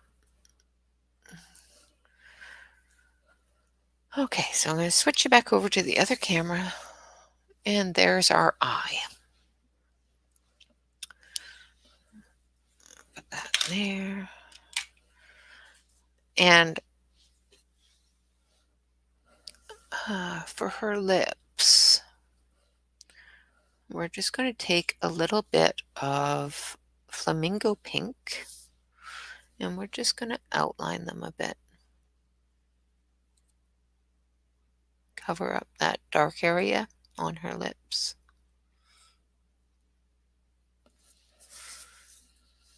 And once we come back and we'll put a little bit of white on it just to highlight it and give it a bit of a shine. All right, so what do you think of the face so far? All right, Deb.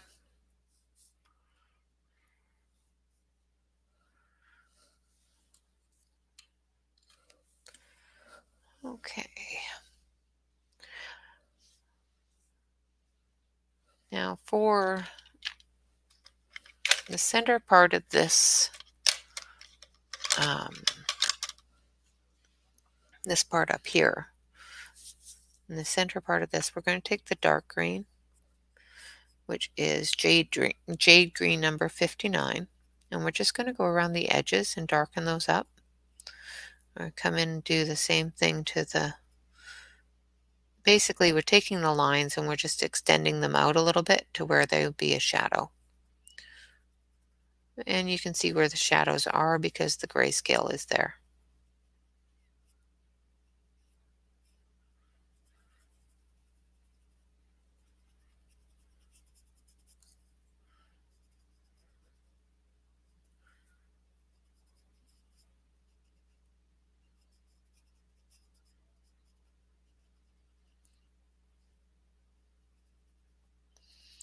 I know this is taking a long time. Pencil does take a lot longer than the pen part of this. So if you do want to come back to it later, absolutely. We can, of course, restart this again next weekend and finish it off. That is, of course, up to all of you.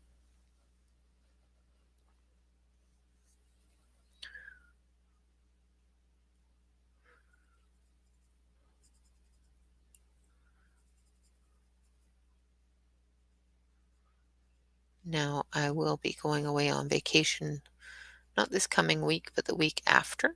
But that will be after the weekend. So hopefully I'll still be here for the weekend. Now what I'm doing is I'm just trying to cover up all of those little areas with the dark green so it doesn't show a lot of light. Like you're seeing a reflection there. It's actually quite green. I've got a curtain that's sending some sunlight through on you.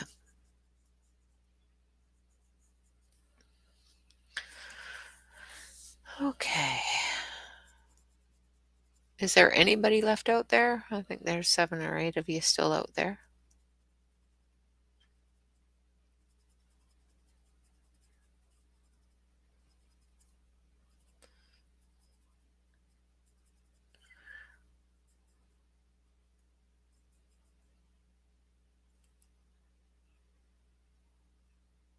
Okay. So once again, keep your pencil sharp. You know, there are times that I find that I need a dull pencil, but most of the time, if you keep your pencil sharp, it gives you the best coverage, the best color coverage.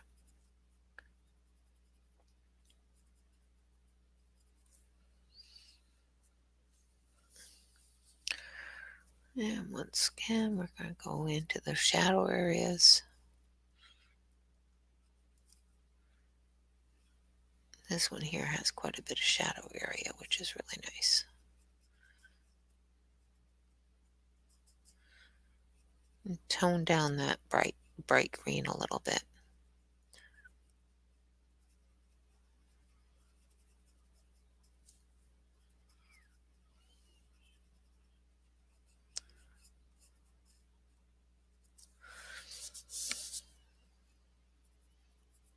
Okay. There we go.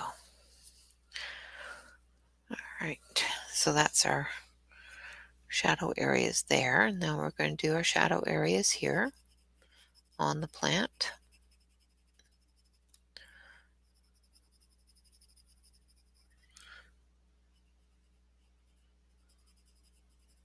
Just bring that up.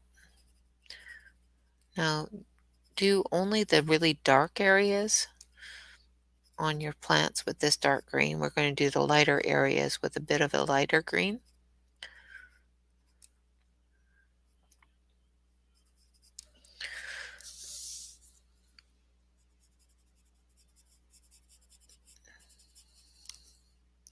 So it's just like coloring with a when you do colored pencil.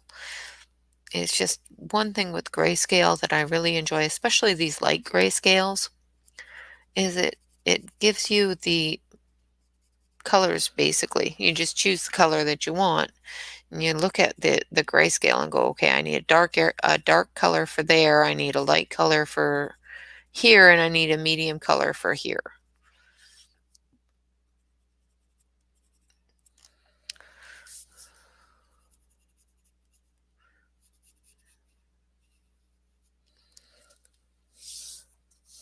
And that's pretty much the way I look at grayscale. Is the really dark areas, you need a darker color. The really medium gray areas, you need a medium color. And then the light areas where there's no gray at all, you need your base color.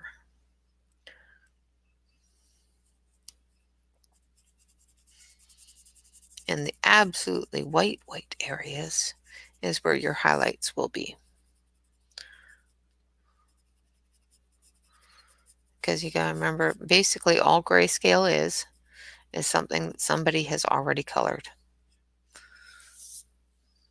and then grayed out so you could color it too. Sometimes artists will actually draw in grayscale, which I think is really cool.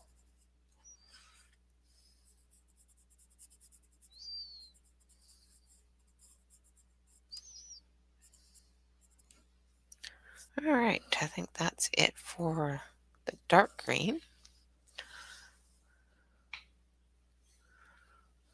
Cool.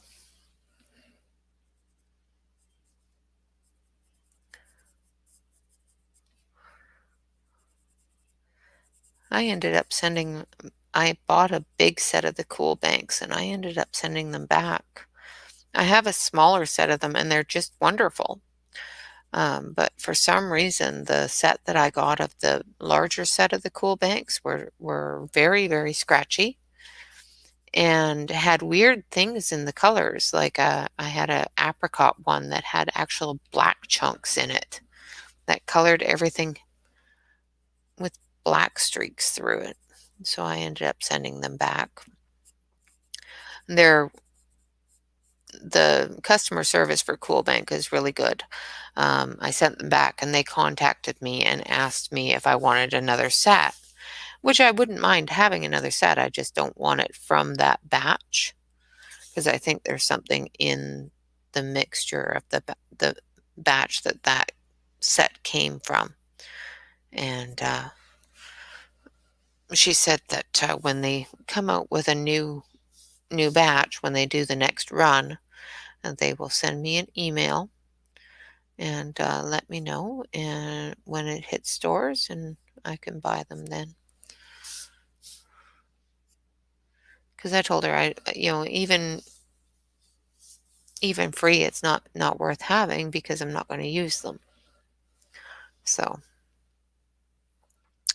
all right, so that's our plants. Now we're going to do the hair. And with the hair, because we've got our light down, now we're going to do our dark and our medium. So I think with our dark colors, because it's a nice light base, we're going to go with 1, 2, 3, 4, 5. Nope, that's not the right one. 1, 2, 3, 4. So we're going to go with cocoa brown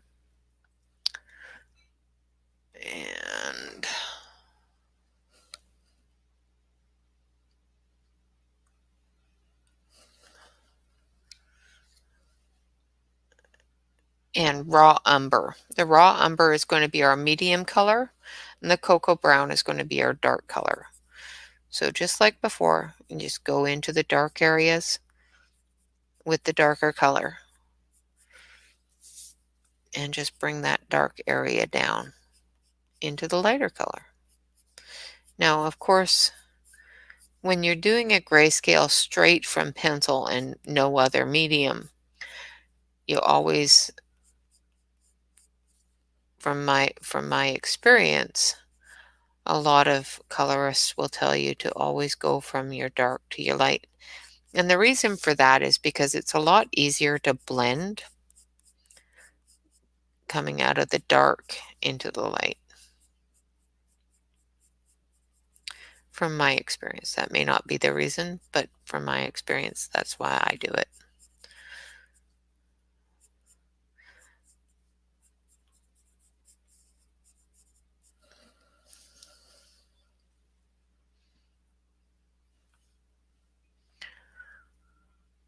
Hi, country gal. Grayscales are quite simple. Basically, like I just said before, it's a colored version of a line art, and somebody's grayed it out. Oh, marker is, yeah, it's a learning curve. One of the things that I definitely found out just from playing with them and trying to do them myself, because you got to learn with what you're using, right? Is make sure that it's dry. Don't worry about the color until it's dry, because it's going to change color.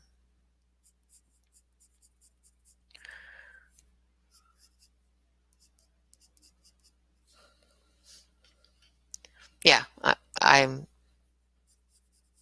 like using them on grayscale because it's so simple, you know. And sometimes if you just want to do a very simple picture, you just grab a marker and go to town on it.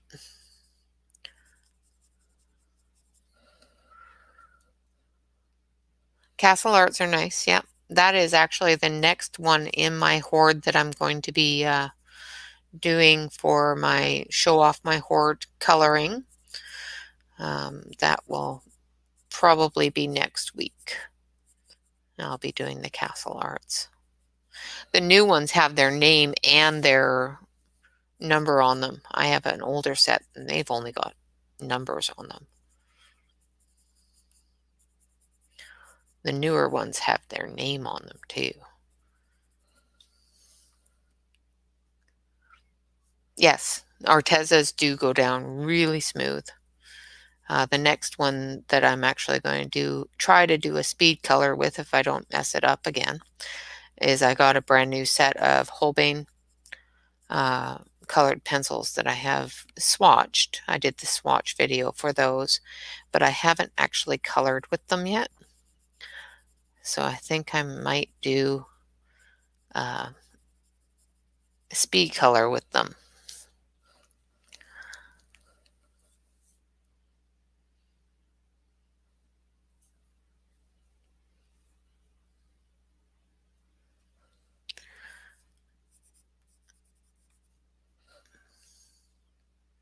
Yes, Artezas are really good for their sales.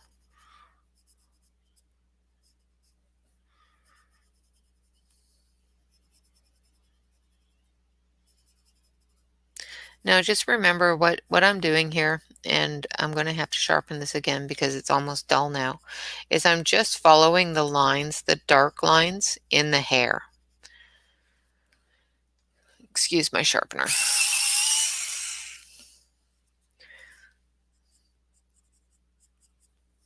So try to keep your edge sharp, just because there's some really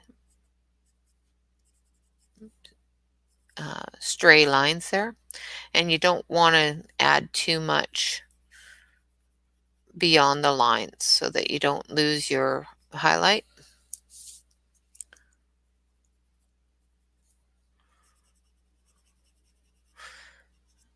And once again, I will throw the disclaimer out there just because I am not a professional at this. I am not perfect, and I could be doing this wrong in other people's opinions. This is just the way I do it. It is not something that I'm going to claim is the correct way, the artist way, or anything else. It's just the way I do it.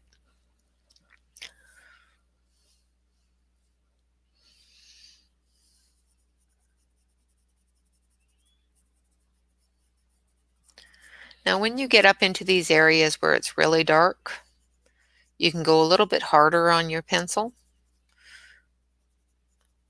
just to put that shadow in, because that's what that is. It's just the shadow, and you want that to be fairly dark.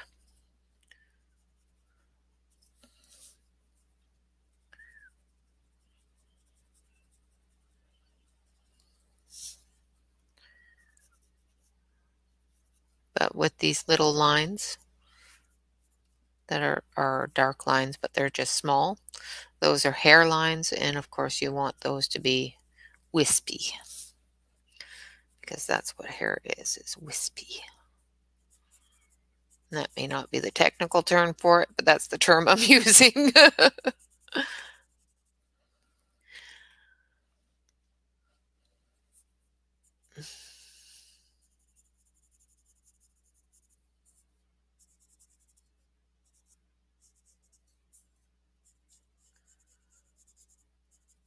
Yeah, everybody colors their own way, and there is no right way or wrong way to do it.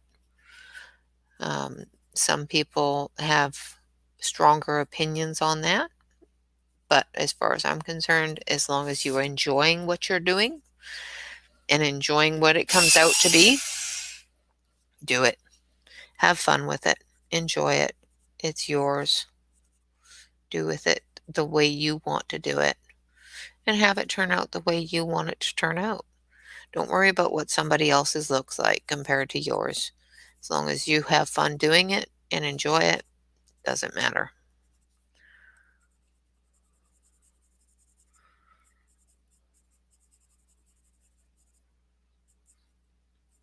We are our worst critic, because as far as I'm concerned, 99% of the time my pictures look terrible.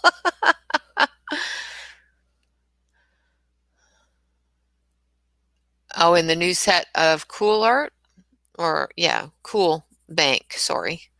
I do believe there's 160 in the Cool Bank set.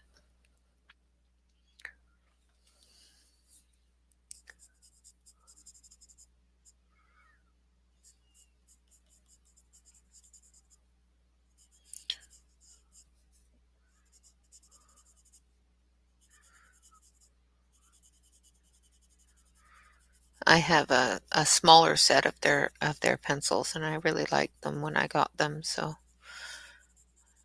one of these days I will get another one of the larger sets, but I'm just holding off on that for a little while. I had some difficulty with the larger set that I bought, and I ended up sending it back. So, but their pencils, like I said to them in their review, and I did make a public review, and I told them, the pencils that they had when they first came out were fantastic, and it may have been just one of those things where the production line of that set was tainted, but otherwise they're great pencils, and for their price they're fantastic. And I will try them again, another time, but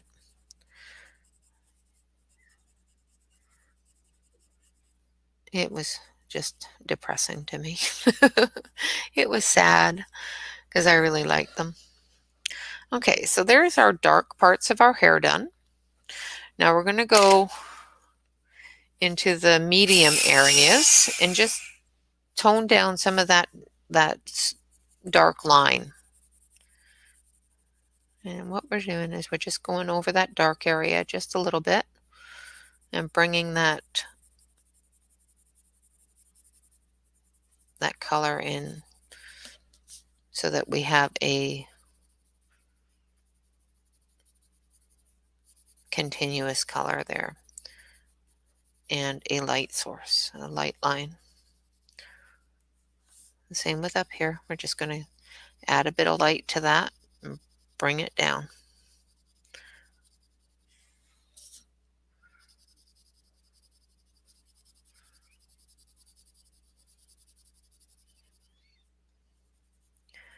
Now you don't have to be overly picky with the medium color, because you're just enhancing that dark, giving that dark a little bit of lift and giving the light the ability to show through.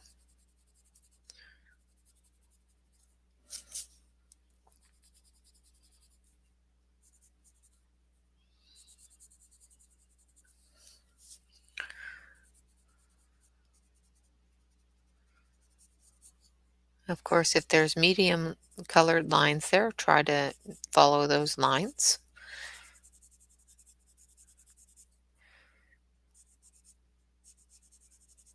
But when you're going over the dark areas, you don't need to follow too much of a line. What I'm doing here is I'm just bringing that hairline into the face, where the little hairs connect to the scalp.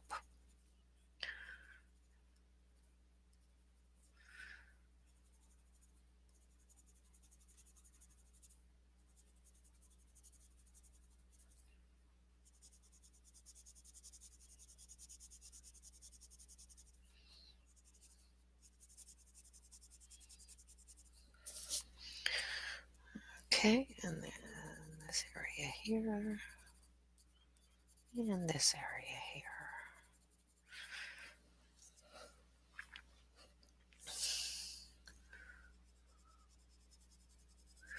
And then again, on the braids, do the same thing.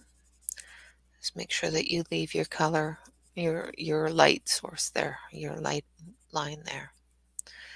Because basically what this light area is where the light is hitting her hair. Not like any of you don't know that.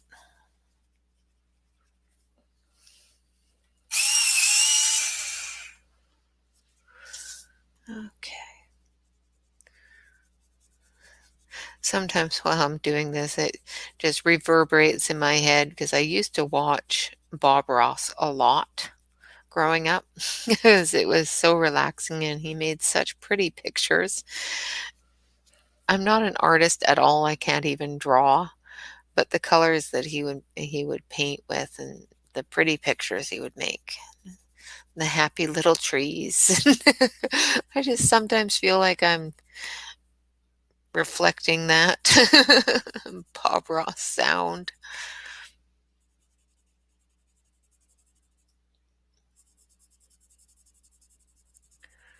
The happy hair follicle here.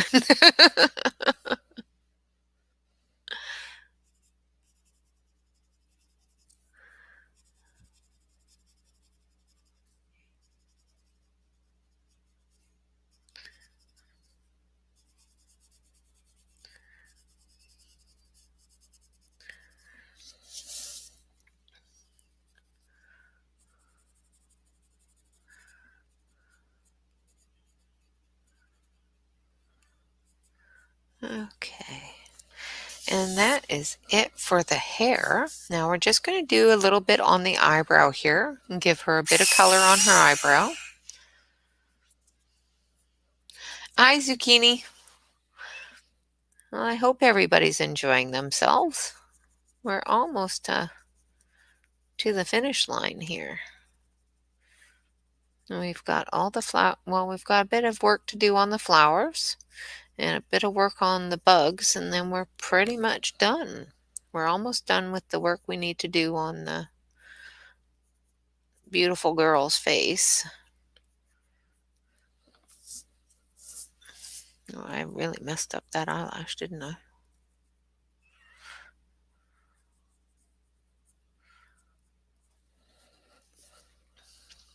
That eyelash does not look right, so we are going to use this wonderful thing called an eraser, if I can find it. And we're just going to take that off, and then I'll redo it. because I don't like the way that looks. Now don't do it too hard, because this eraser, it's a Faber-Castell eraser, and it's a bit gritty, and it will actually take the marker off too if you do it too hard. It'll take everything off if you do it too hard. We're just going to go back over that, redo it. There we go. That's better. Doesn't look like she has a chunky eyebrow. All right, now we're just going to take the black, and we're going to do the colors that we need to do on the flowers. Oh, we still need to do the medium green on the other parts of the flowers, don't we?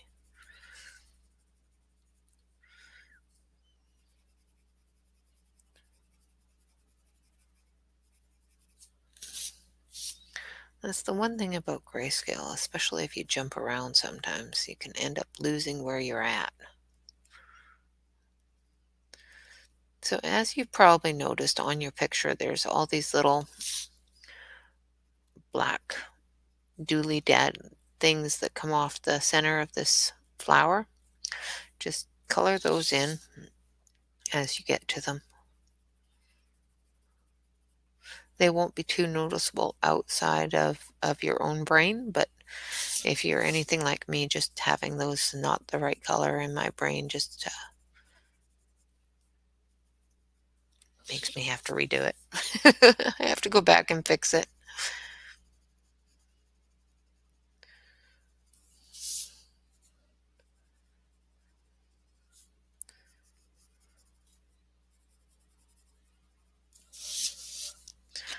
Now we're not going to do the whole shadowing of this in the black. We're just doing the part on a poppy that's normally black. The rest of the shadowing of this I'm going to do with a deeper red.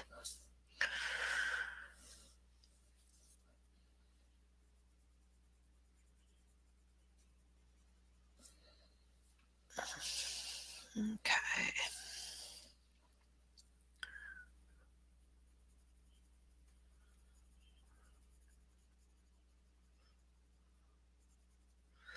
Just remember that down here is that stem of that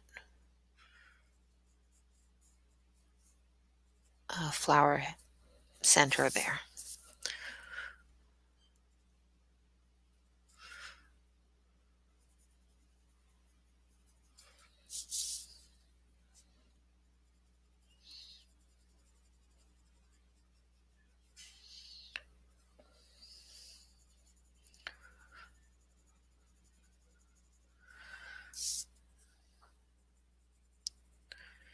Okay.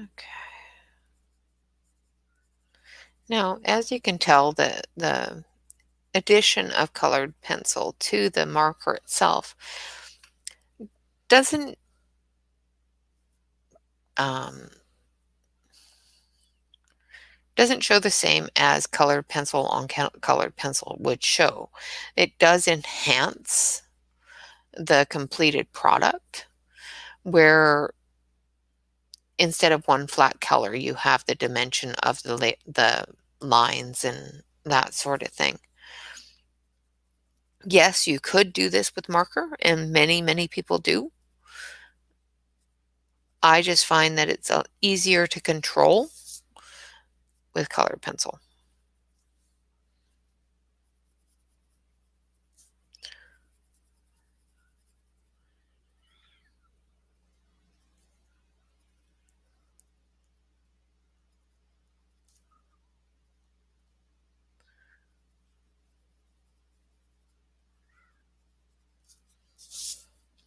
So when you have really tight pictures where there's a lot of small areas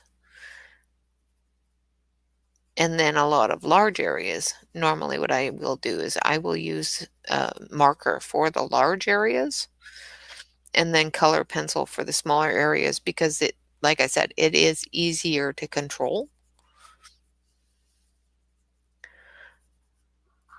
so I'm not ending up with really dark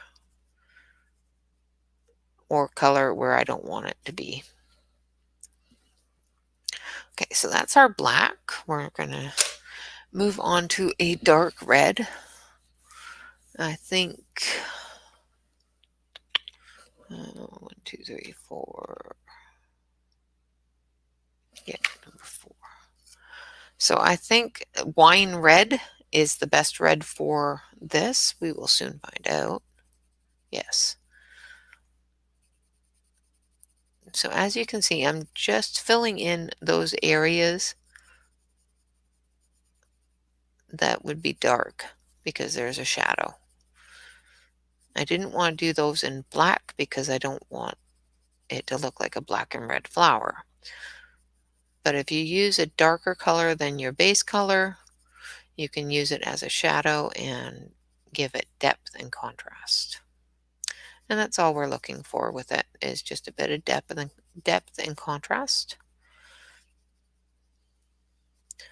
We don't want it to be a black and red flower. We want it to be a red flower with light contrast.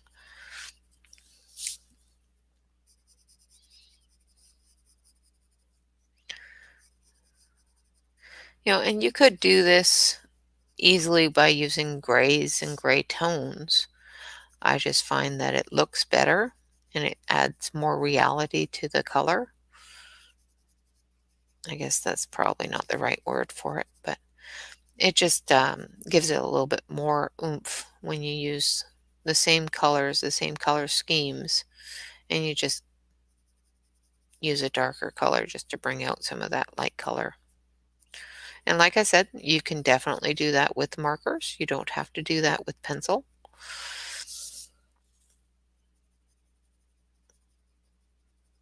This picture itself was just one of those ones that I thought would look really good with what was asked.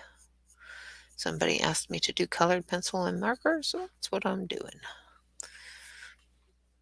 Oh, thank you. I think they're coming along quite nicely.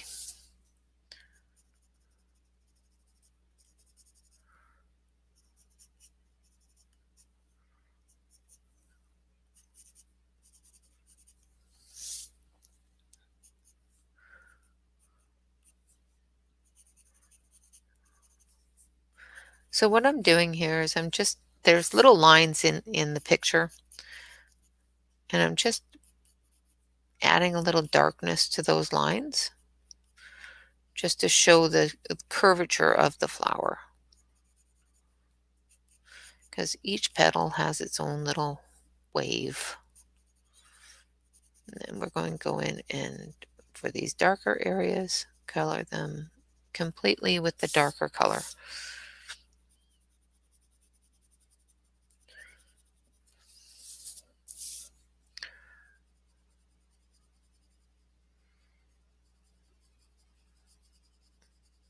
And of course, I've got this one little bit of sunlight that's coming in my window here because somebody moved the curtains. So it's giving me a shadow and giving me a little bit of anxiety on my picture because my eyes don't pick it up very well.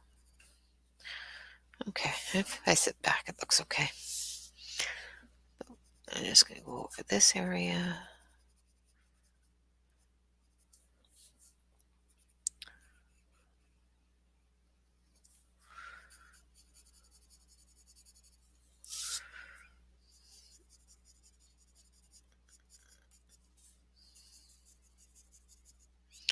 So I'm just giving little flicks of my wrist with the pencil for those areas that I want just to have little bits of lining.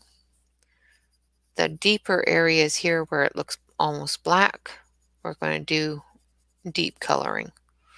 But those areas that look like they're a little grayish, I'm just going to do little flicks and try to keep that color about the same, just a little bit darker than the base color.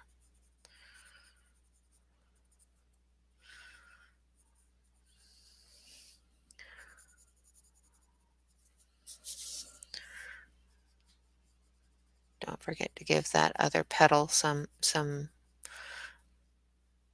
depth so it looks like it's sitting above that petal, not sitting right on top of it. We don't want our petals looking flat.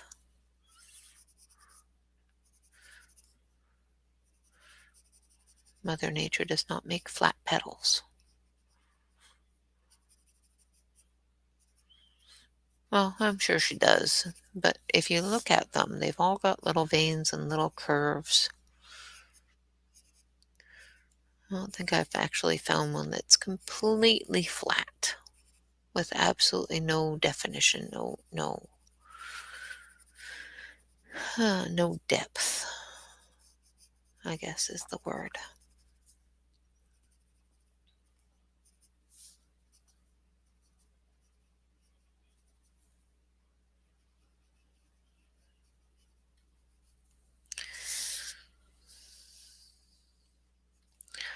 I have to sharpen this again, so I apologize.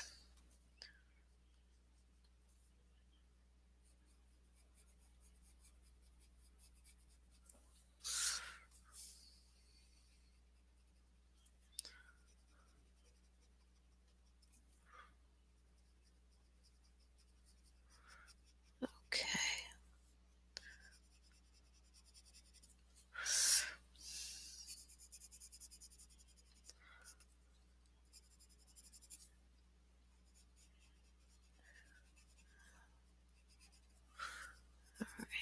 And we want this to have depth because this petal is curving above this petal here.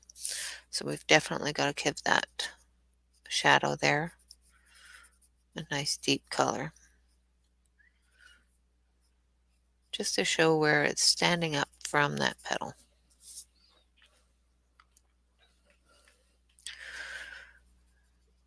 Now, of course, that sun coming through the window is hitting every single bit of waxy shine that the pencil gives off, so it looks terrible.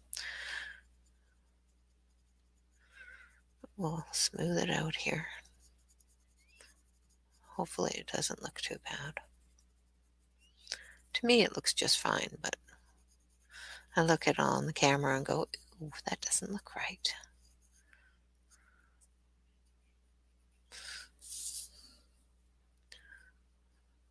Same with here. We're just going to give it that curve that the flower has for that petal.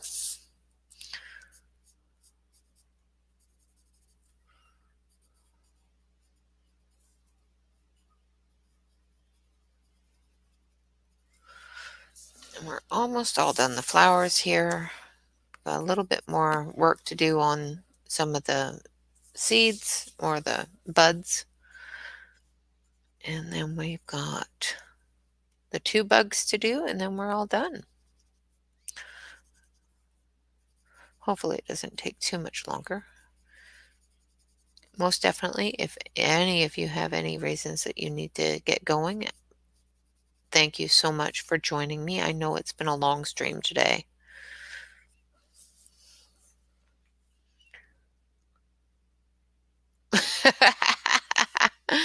Oh, spiders aren't that bad. Spiders are good for your environment. They get rid of all the flies. My kids actually scream with spiders. I have 2 almost full-grown boys, and they both scream when it comes to spiders. And I always laugh at them. Pick up the little spider and put him outside. And another thing you probably noticed I do a lot, and this is because of my eyesight, is I turn my page a lot. And that's because I can't, if the light hits it a certain way, I can't see past that light.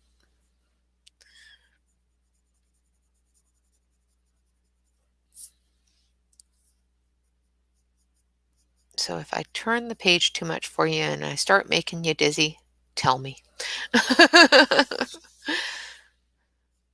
Of course, what Nightbot is trying to tell you all is, of course, if you do want to support our channel and help us out with bringing you new and exciting things on the channel, such as new coloring books or new art supplies that are coming out, give us a click on that link and send us a bit of a donation. It does help us out with covering some of the expenses of shipping for our prizes, as well as some help for streaming new things that are coming out. Of course, that isn't mandatory. You don't have to do such a thing. We would appreciate it, and we would thank you so much for doing so.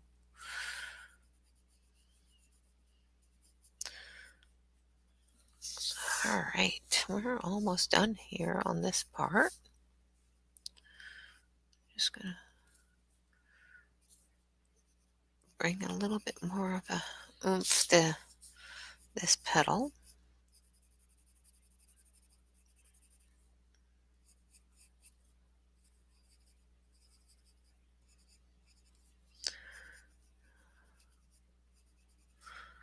Okay.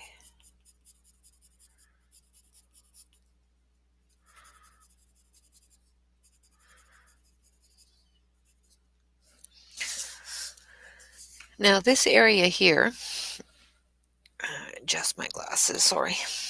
This area right here has the petal turning up. So make sure that you bring that shadow under that little area so that it recognizes the fact that it's turning up. It's curled there a little bit.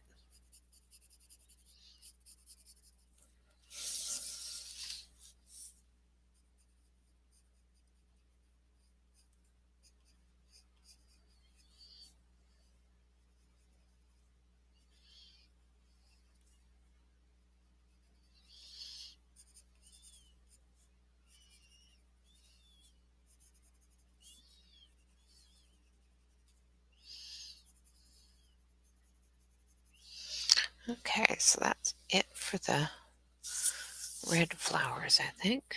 Just needs a little bit of a oomph there too. Now we're just going to polish up that green a bit. I think we'll use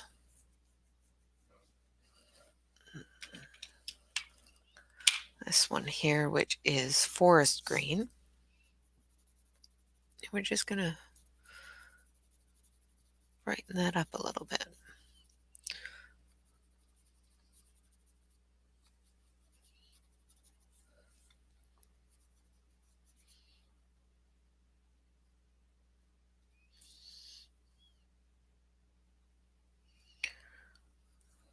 And forest green is number 41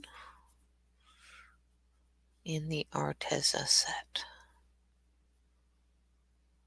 Because I know Deb will come back and watch this over again and go, okay, what color was that?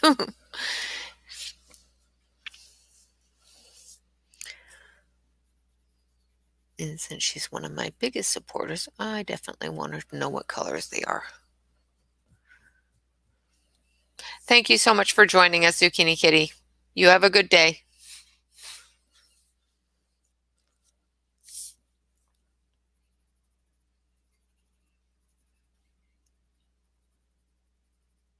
And my husband is watching us.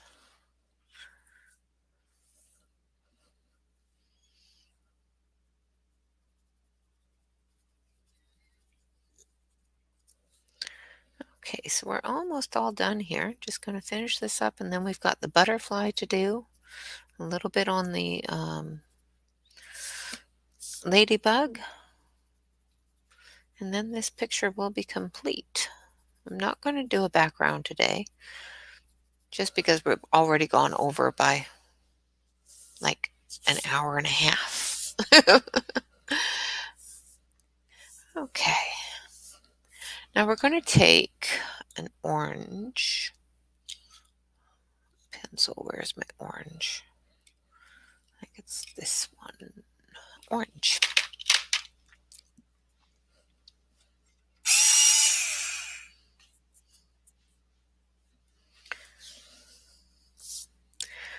Okay, so we're just going to take the orange and we're going to go in and we're going to do our base coat for it on these down here. We're just going to brighten that up a little bit. And then we're going to take a red and we're going to make that orange a little bit darker right at the base where the bug's body is.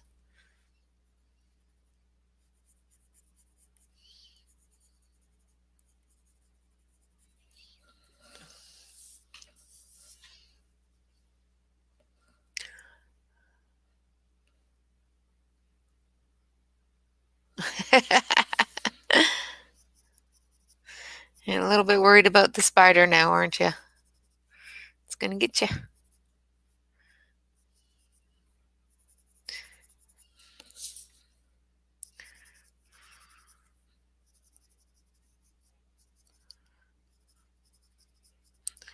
Now just take this orange into those little crevices that you would normally see on a butterfly and fill those out. And then we're going to use vermilion. I think vermilion would be the best one. Yeah.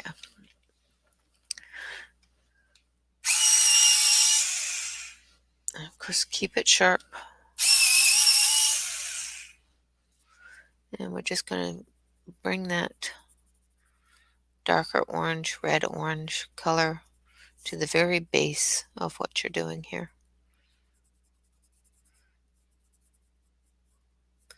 And give it a bit of life there.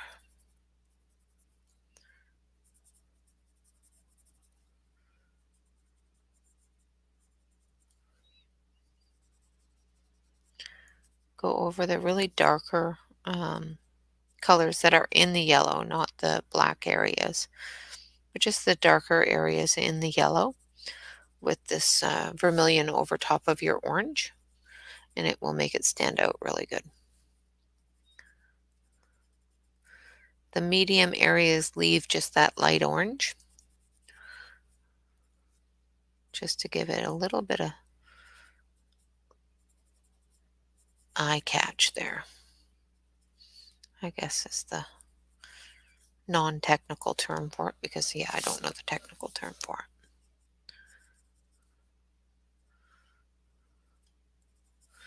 I will be the first one to tell you I know nothing. Now for our buggy boy here, we're going to sharpen up this black pencil again. Or did I miss that one with the green? Well, a second, let me fix that. Looks like I missed half of it.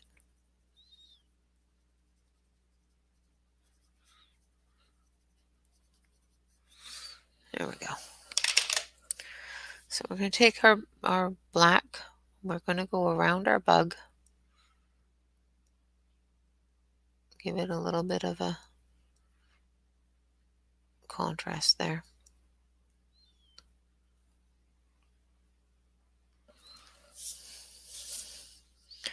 Same with this one, we're going to go around the colors of the bug.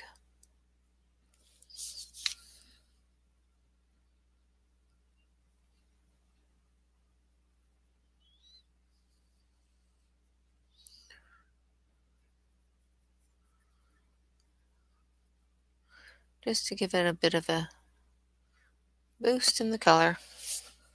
Just like that. And with that, our girl is complete.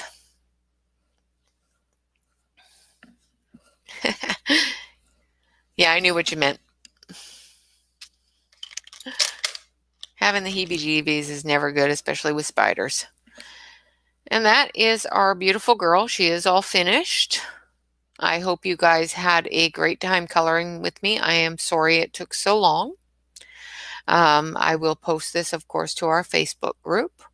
And anybody else that decides that they want to watch over the coloring, if you want to join us at our Facebook group, it is the Cozy Coloring Corner at Color Readaville.